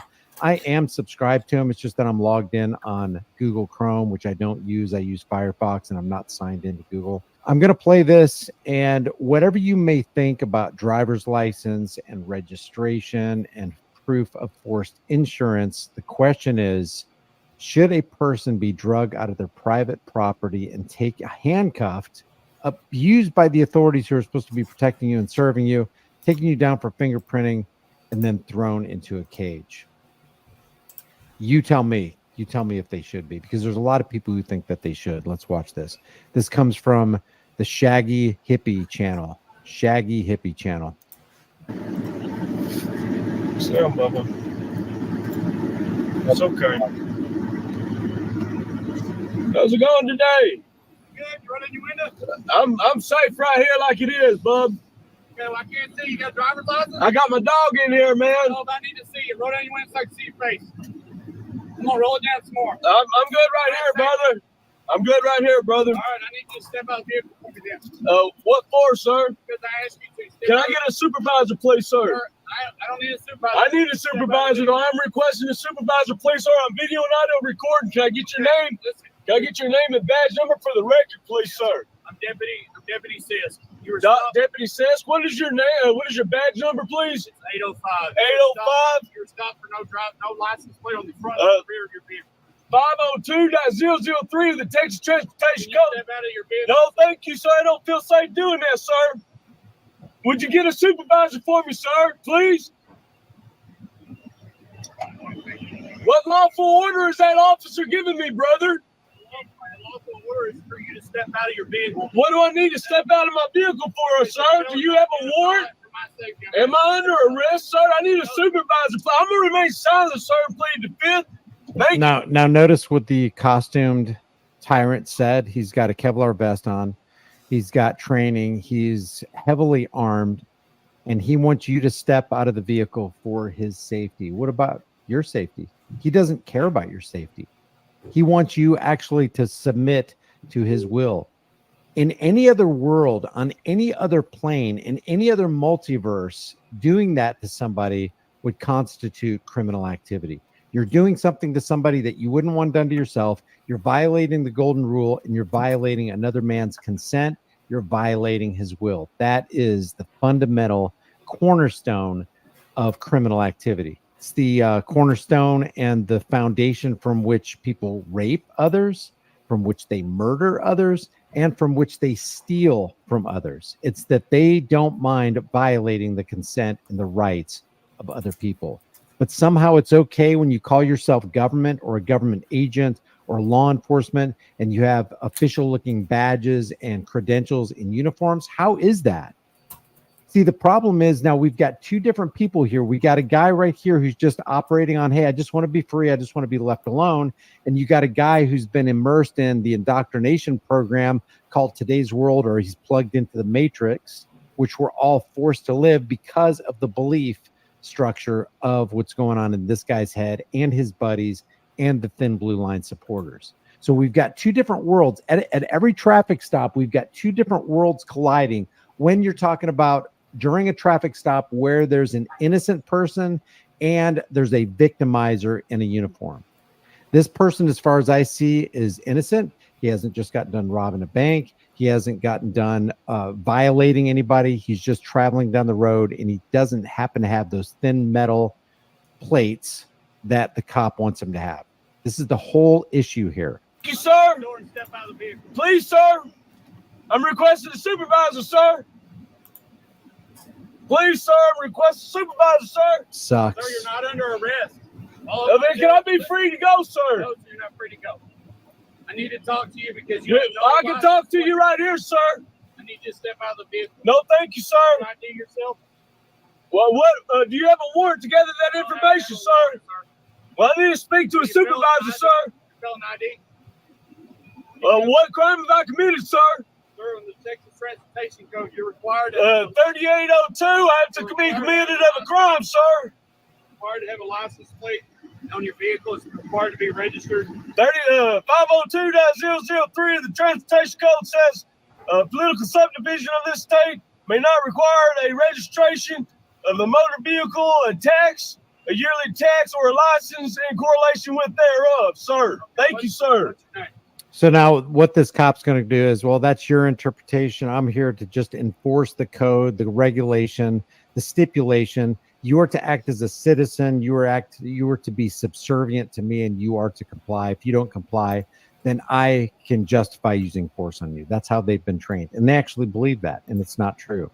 Ken Bell says, this would have a lot more meaning if you would show follow-up. See this part all the time, but no follow-ups. Why? It doesn't really matter about a follow-up. Let's just say that what ended up happening is this guy goes to jail. He gets fingerprinted. He gets booked. He gets charged. He gets extorted. Let's just say that that's the way it ends up. What people really need to see is what is actually happening. It's not so much about the follow-up. What if he didn't win? What if nobody ever wins? We see right to travels where people get to drive away only to fall prey to another officer down the road who's not so understanding, or who's having a bad day, or whose ego is especially susceptible to bruising. So it doesn't really matter what the follow-up is. Let's say it's the worst possible outcome. Let's say it's the best possible outcome. This right here should never happen. Not in the land of the free, home of the brave. And if it does happen, and it does daily, I mean, we're talking about they issue traffic tickets to the tune of over $11,794 every single minute of every single day in America, to the tune of $6.1 billion annually as a revenue windfall for law enforcement agencies, state, local, and federal under traffic law. Do you think for a second that any law enforcement agency wants to give up traffic law when it's such an economic boon for them? No. A man will refuse, a corrupt man will refuse to come to the knowledge of the truth when his salary, when his paycheck, when his bonuses, when the plaques on the wall depend on him not coming to the knowledge of the truth. See, the truth is no man has a legitimate right to rule you. I don't care how official it may look. I don't care how legitimate or good of a justification as you have. You don't have the right to take away the rights of another innocent man. You don't have it. So no matter how this ends up, this is wrong. It is unjust. It is criminal activity. How do we know? Because if you did the same thing to somebody else and you harass them like the cops are harassing you, they would rightly throw your butt in jail. I remain silent, sir. So you refuse to give me your name? Am I under arrest, sir? I already told you you're not arrested. If I'm not under arrest, can I leave, sir? No, you cannot leave. I have a dog in here, sir. Could be in it. Then I need a supervisor, please, sir. Sir, your cooperation will make this a lot easier. All I'm asking for is your name. My hand's right here. Your cooperation would make this a lot easier. Those are the golden words. Those are the expected words of an authoritarian, psychopathic control freak. Your cooperation and my victimization of you would go a lot easier. Sounds like something a rapist would say to a rape victim, or a murderer would say to somebody that he. When I leave here today, which won't be too much longer, I'm going to test Streamlabs through a few different formats. Because I'm trying to get away from StreamYards, at least the expanded version of StreamYards. So just letting you guys know that. I'm going to test it. He aims to take out. So I might end the stream and then restart. Or a thief would say to some family that he just got done tying up as him and his crew work to empty their house. Your submission to my authority is going to make this thing go a whole lot easier. Sir, I'm not a threat to you, sir. Right now, I don't know what's in the vehicle, and you're I'm not a threat to you, officer. This could simply be a warning. It could be. What do you need to give me a warning for, sir? You don't have proper registration on your vehicle. 502.003, registration by political subdivision is prohibited.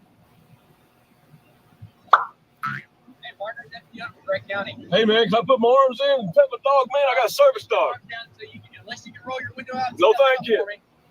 No, thank you, man. Michael says in the chat, and I agree, it is very dangerous to try to be a sovereign man. It will get you killed when these road pirates pull you over. And the reason is because you are operating on truth. You're operating on fact. You are operating on natural law, on common law. They are operating on statutory law. And to them, that law is life. It's their way or the highway. If you don't comply, you may well die. Unless you got a warrant for me to do that. Okay. Well, and then you keep your hands out where we can see them until we can get confirmation that you have. Okay, can I get your name and badge number for the record on video and audio recording? Okay. Deputy Odom, badge number 2293. Odom 2293? Yes, sir. Thank you, sir. What's your name? I don't want to give it unless you have a warrant to gather that information. Thank you, sir. Unfortunately, that doesn't work. 3802 says I have to be committed of a crime. What crime have I committed? Not having a license plate. Register 502.003 Texas Transportation Code. Well, if I'm under arrest, I'd like to go talk with a magistrate. You willing to step out of your vehicle? No, thank you, sir. Not without a warrant. I'm in my private property being safe, and I don't feel safe with y'all. Thank You're you. also running the highways with no license plate and also 502.003 registration by political subdivision is prohibited. that is not recognized in the state of Texas. It's written by the Texas Criminal Traffic Law Manual. I just bought the brand new one, dude. See, that is not recognized in the state of Texas. What if we all got together? And this could be possible. I'm not sitting here saying that anybody should do this. I'm not giving any advice. I'm not a lawyer, so there's no legal advice coming from me. But what if a large majority of the people got together and said, we don't recognize your authority, state. We don't recognize your authority, Leos. We don't recognize your authority. It is foreign to us. We are not under your jurisdiction. We're not under your rule. You're supposed to be serving us, and we're supposed to be the masters. That's how this thing works. But do you think anybody's listening to that? Do you think any American who's at a sporting event, who's singing Land of the Free, Home of the Brave, or the Land of the Free, Home of the Brave, is going to be willing to step out on a limb and exercise their unalienable rights? Doesn't look like it. It doesn't look like it. So please, Your attorney is a little bit better. if I'm under arrest, I'll get my attorney through the magistrate, sir.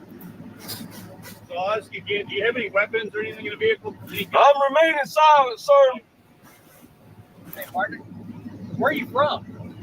I'm from America. Thank you, sir. From America? Yes, sir. Where are you from? From America also. That's awesome, brother. Are you from Overton? Who am I from? Are you from Overton, Texas? Why would I be from Overton, Texas? What makes you think I would be from Overton, Texas, sir? I have no clue. I'm just asking. No, that's cool. Okay. What's your first name? What's your? So we can be on first name basis, all right? Okay. My name's Matthew. What's That's yours? cool, Matthew. I don't really feel like giving any private information with you, brother. I feel threatened. Right now, I got 2 armed men right here by my truck. I got my service dog right here. I'm scared. My dog's scared. I'd like to be free about my travels. I don't know what crime I've committed, so could you please? License plate, no rear license plate, also no registration. Is that under the Texas Transportation Code? Which you should be familiar with that also. Oh, I noticed that under Shaggy Hippie's channel that he has got a lot of thumbs down on this, and it looks like he deactivated his comments. He's got, oh, you can't see it on this. I have a plug-in on my Firefox browser that shows the thumbs down. I forgot that they took the thumbs down away for the general audience, but you can get a plug-in for your browser that shows the thumbs down.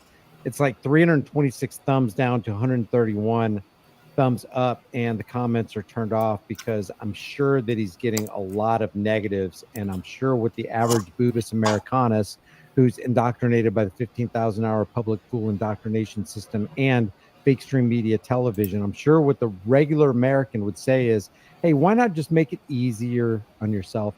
Just submit to the authorities. Just do what they tell you to do. Why put yourself through this? Why put your dog through this? That's what most people say. And that's how tyrants get away with what they get away with, because we just continue to accept 1,000 tiny, almost imperceptible reductions in our freedoms until we wake up one day and it's like, oh my gosh, how'd this happen? How is it that we have no freedom? How is it that we have unsound money? How is it that we have fiat currency and national debt and rulers rule over us instead of serving us? so you're talking about a license, which would be 521.021, except for persons expressly exempt. 521.001, 521.021. License number 6. What are the 3 accepted terms? I'm not arguing with you, brother. If you'd like to go argue in front of the magistrate, I'm 100% willing with you. But I mean, well, here's the deal: this could get very ugly to the fact that here's the deal. This could get very ugly. There you go. It's only getting ugly by your choice. There will only be violence used if you, officer, choose to use violence and brutality and coercion and threats. This guy right here who's in his private property is not making you be brutal.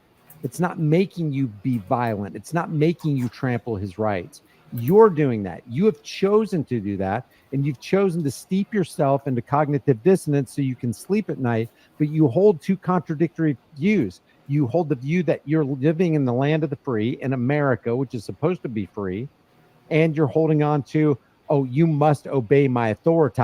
If we change the thin blue line to the red blue line and put everybody who's in blue today in red and called them red coats, there would be no difference between what's happening now and what happened in the 1700s when the colonists decide to just, this is enough.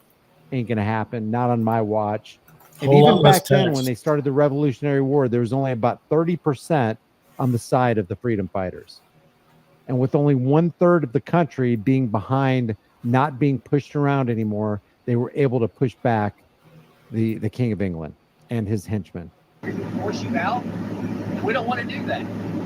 So, And no, this is not a call for arms against anyone. I can totally see somebody taking that little clip right here. I'm just telling you, the tyranny we see now it's tyranny on steroids compared to the tyranny enacted by the King of England back in the 1700s. And the colonists didn't tolerate it back then. And today's leaders, today's rulers, the presidents, the vice presidents, the members of Congress all give lip service to the forefathers while they trample the rights of we the people. you talk to us, we talk to you. I don't feel like talking without an attorney present, sir. Would you read, since this is a custodial arrest, would you read me my Miranda rights? This is a custodial arrest, a detainment. I don't know what Wendell's talking about there. Stumbled across a SobSit channel. This is not a law enforcement channel. This is not a law enforcement. We're not pro law enforcement. Those are the people who act like the SobSits. They're the ones who are above their own law.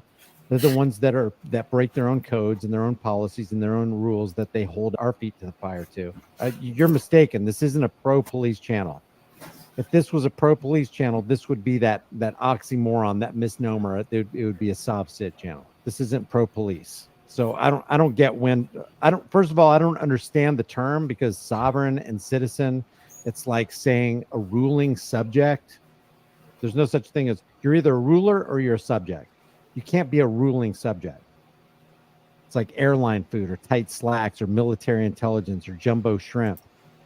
It's not deafening silence. It's sovereign citizen is an oxymoron. So number one, you misused a phrase. And number two, if such a phrase did exist, we wouldn't fit that description because we have to be subservient to the laws, but the cops don't act like that. The politicians don't act like that. The judges don't act like that. They have this thing called qualified immunity. They have declared their own sovereignty from their own laws. They are above their own laws, and they act in such a way that they're above their own laws. So I don't know if that was just comic relief from Wendell, but that's kind of interesting, the comment. It is a custodial arrest. Read me my Miranda rights, please. Read me my Miranda rights, please. Read me my Miranda rights, please. Thank you.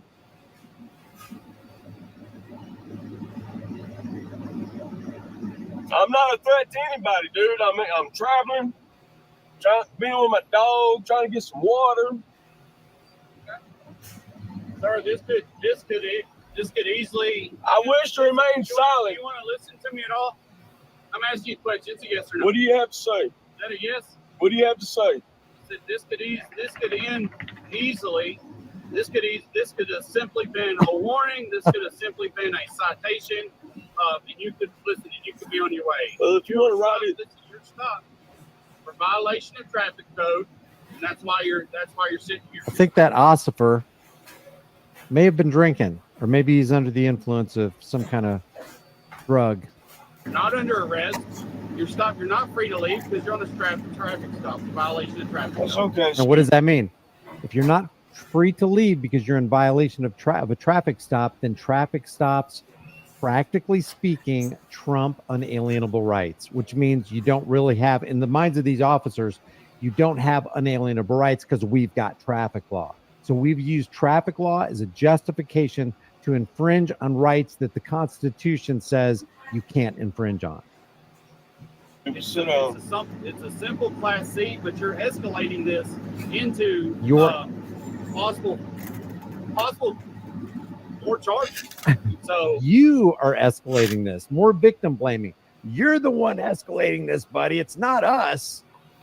Yeah, says the ones who have surrounded this man's vehicle with armed agents of the state. All right. Gotcha. Failing the ID is a violation as well.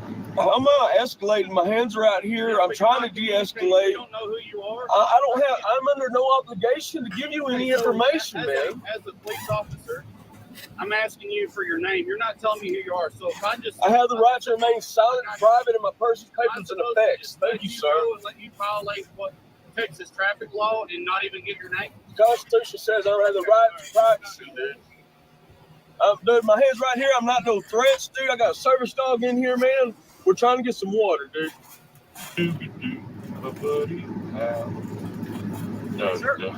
man. Can I get your video and audio recording? It's okay. My name is Craig Harrington. I'm the chief deputy here in Drake County. Okay, thanks, sir. All right. You were pulled over by a lawful peace officer for detention. Don't you just love dogs? It's like dogs like this, they just don't let you down. They're your bud through thick, through thin. They don't care what's going on. They love everybody. They're just faithful little creatures. For no real license plate. And upon his request, he's asking that you see your driver's license, which is part of the transportation code. That you must show your driver's license upon request by a police officer. 502.003. I'm talking about 525 of the transportation code. Well, then we'd have to go back to 521. Well, if you'd like to go talk with a magistrate, I'm 100% down with that. That's what's going to happen. They're going to have to pull you out of this. In which case, that you will be forced to go before the magistrate, but you're going to be doing that under arrest. Do you understand that? So what do you need right now from me? He needs your driver's license upon request. A driver's license? Am I driving under commerce? Yes, sir. You were driving down the road. You were pulled over. I was traveling freely, man. I'm not going to argue that point with you. I'm telling you that you need to provide him with your driver's license to do so. They literally look at, when you start talking that lingo, they literally look at you like you are the alien. You are the bad guy. You're the transgressor. You have disturbed their peace. When you just go, dude, I was just traveling. I was minding my own business. I wasn't bothering anybody. I wasn't victimizing anybody. I wasn't threatening anybody. No property was damaged under my watch. And yet here you guys are, threatening me with the violence of the state. An innocent man. How can you feel good about that? How can you? I would like to remain silent and play the fifth, man. My hand's right here. I'm no threat to y'all. Yeah, well, there you go, Jonathan. Jonathan says if you get pulled over for a traffic infraction, you have to present your ID. You don't have to do anything else. And that right there is a violation of the Fourth Amendment right. But Jonathan is right. That is what they believe their code says. And indeed, that is what their code says. But their code in reality is not supposed to trump unalienable rights. Terry v. Ohio is not supposed to take away your security, to your ability to be secure in your person, nor does Pennsylvania versus Mims. Basically, what the Supreme Court said is, number one, in 1803 from Marbury versus Madison, we have the right of judicial review. In other words, we'll tell you what the Constitution says. We have the power of interpretation. You peasants can't have it.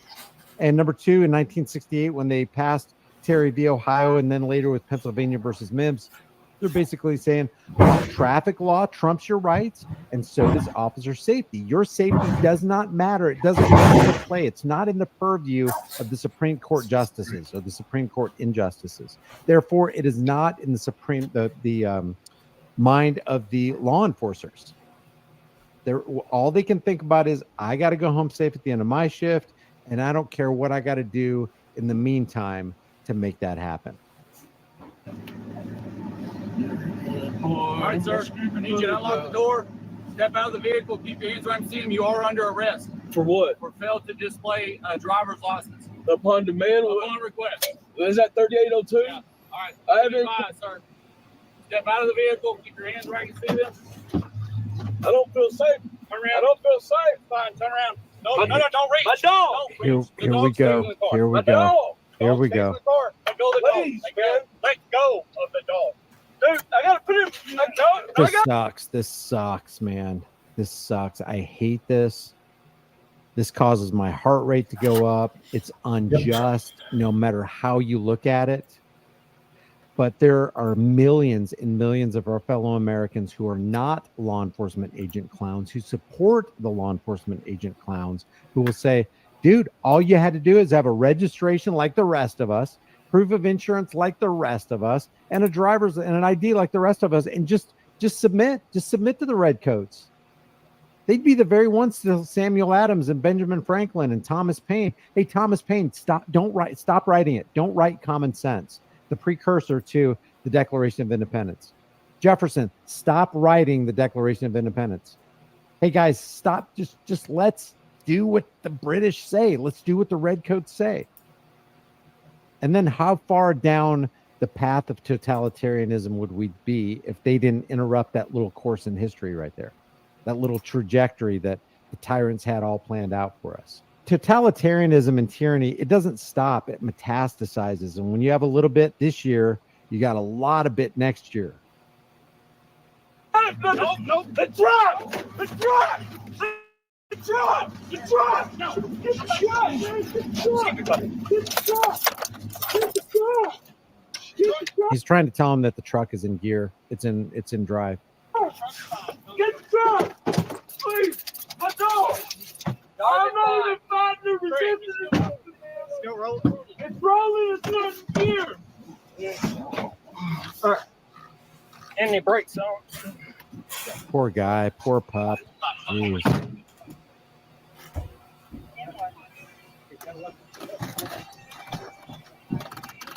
No, it's actually not the way it is, Curtis.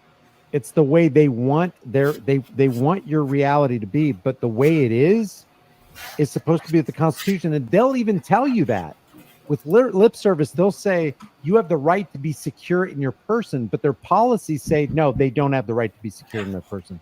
You, officer, have the right to be secure. You have the right to be safe, and because we believe you have the right to be safe and secure, and not the person who's traveling in his private property on the public roadways, we have written Terry v. Ohio and Pennsylvania versus Mims, and therefore you have to get out. So is this law of the land, which isn't really a law, is the policy of the land that you have to get out, that you have to show your ID, that you have to comply or die? Yes, it is. Is it prudent to be a little bit diplomatic in your dealings with law enforcement tyrants? Yes, I think it's prudent to be diplomatic and to try not to escalate, try not to bruise egos. But the supreme law of the land is still the supreme law of the land, and they will tell you it's the supreme law of the land while they hypocritically act out other supreme laws of the land.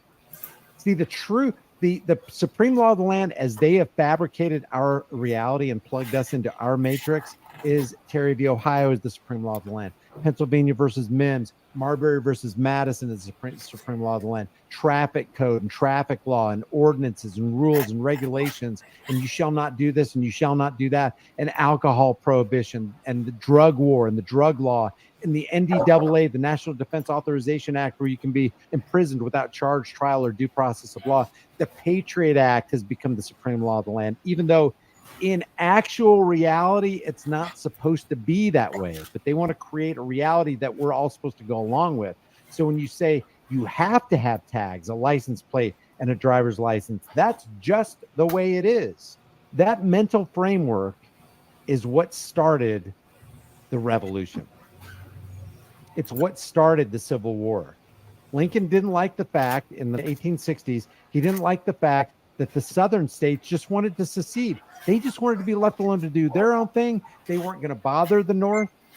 They even made the offer to Lincoln, I'll tell you what, we will pay off our part of the national debt. Just leave us alone. Lincoln wouldn't have it. Yeah, using slaves. Like, hey, bad analogy there, Brian. 614,000 bodies at this. We're keeping the Union together. Went all tyrant, was arresting journalists in the North who breathed one word of criticism against Lincoln and his tyrannical policies. Sherman burned and raped and pillaged all the way to the sea. Just look up, read Sherman's memoirs. This guy was a monster under Lincoln, the big monster. So yeah, it's this mentality of that's just the way it is.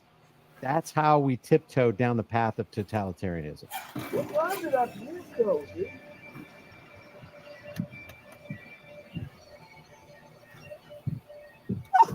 This poor dog. I'm gonna go ahead and I'm gonna fast forward to where they pulled the dog out of the car. Piece of paper, so I can't. I mean, you know, this dog, as well behaved and calm as this dog is, his life is in jeopardy too. That dog, that puppy seemed okay. Girl. Boy. Boy. They don't know can't live away from puppy. Micro boy, 9mm.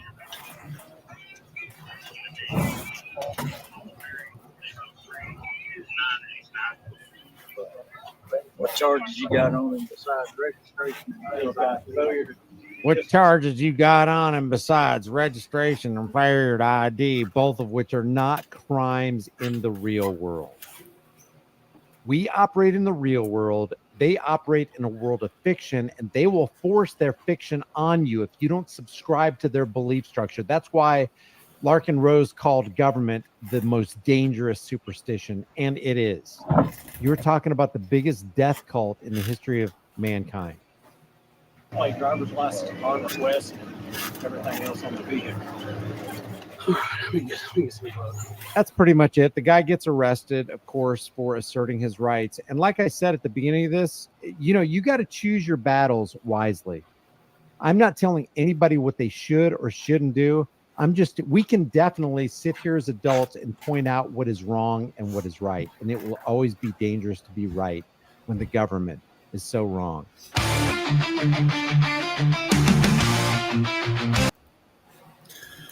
All right, guys, I'm going to end this one. Like I said, look for me to go live again. I'm going to be testing out Streamlabs Mobile. I'm testing it out to see how much it works. I may be switching to that completely. The only thing I don't like about it is that you can't grab tabs easily on the desktop. So it's something I'm going to be checking out. But yeah, I'm going to be testing it. May work well, may not. We'll see. So we'll be on the main channel again when I'm driving. Thank you for hanging out with me today. I know I haven't been able to give it as much attention as I said I would, but it got busier than I thought it would be. I forgot today was payroll day too. Got to try and get these people paid. So I'm going to play the outro video. Oops.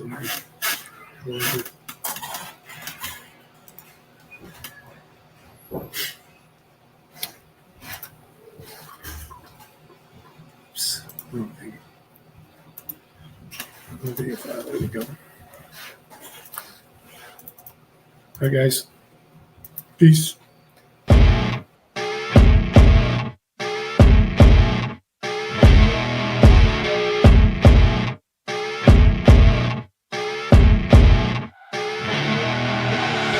I see her rolling up, Uber black Cadillac, high heel boots and a sexy body full of tats. Baby's bad, oh baby's hella bad. After her there ain't no coming back. Wanna take a run at that. I think she's feeling me, turn it up a few degrees. My imagination of her body gets the best of me. Oh gosh, she's such a tease, bitten lips, bruised knees. I'm addicted to her, need her touching me. Cause she got a bad little waist, and we tearing down this place. Off the liquor that we chase, Casamigos to the face, baby, I don't need no space. Coming closer for a taste, and I'll show you how I make everything just fade away. Cause she's like sex, drugs, cocaine, body so insane. Jealous of the clothing that she wears up on that tight frame. All game, no shame, baby came here to play. I feel like an addict cause she's sex, drugs, cocaine.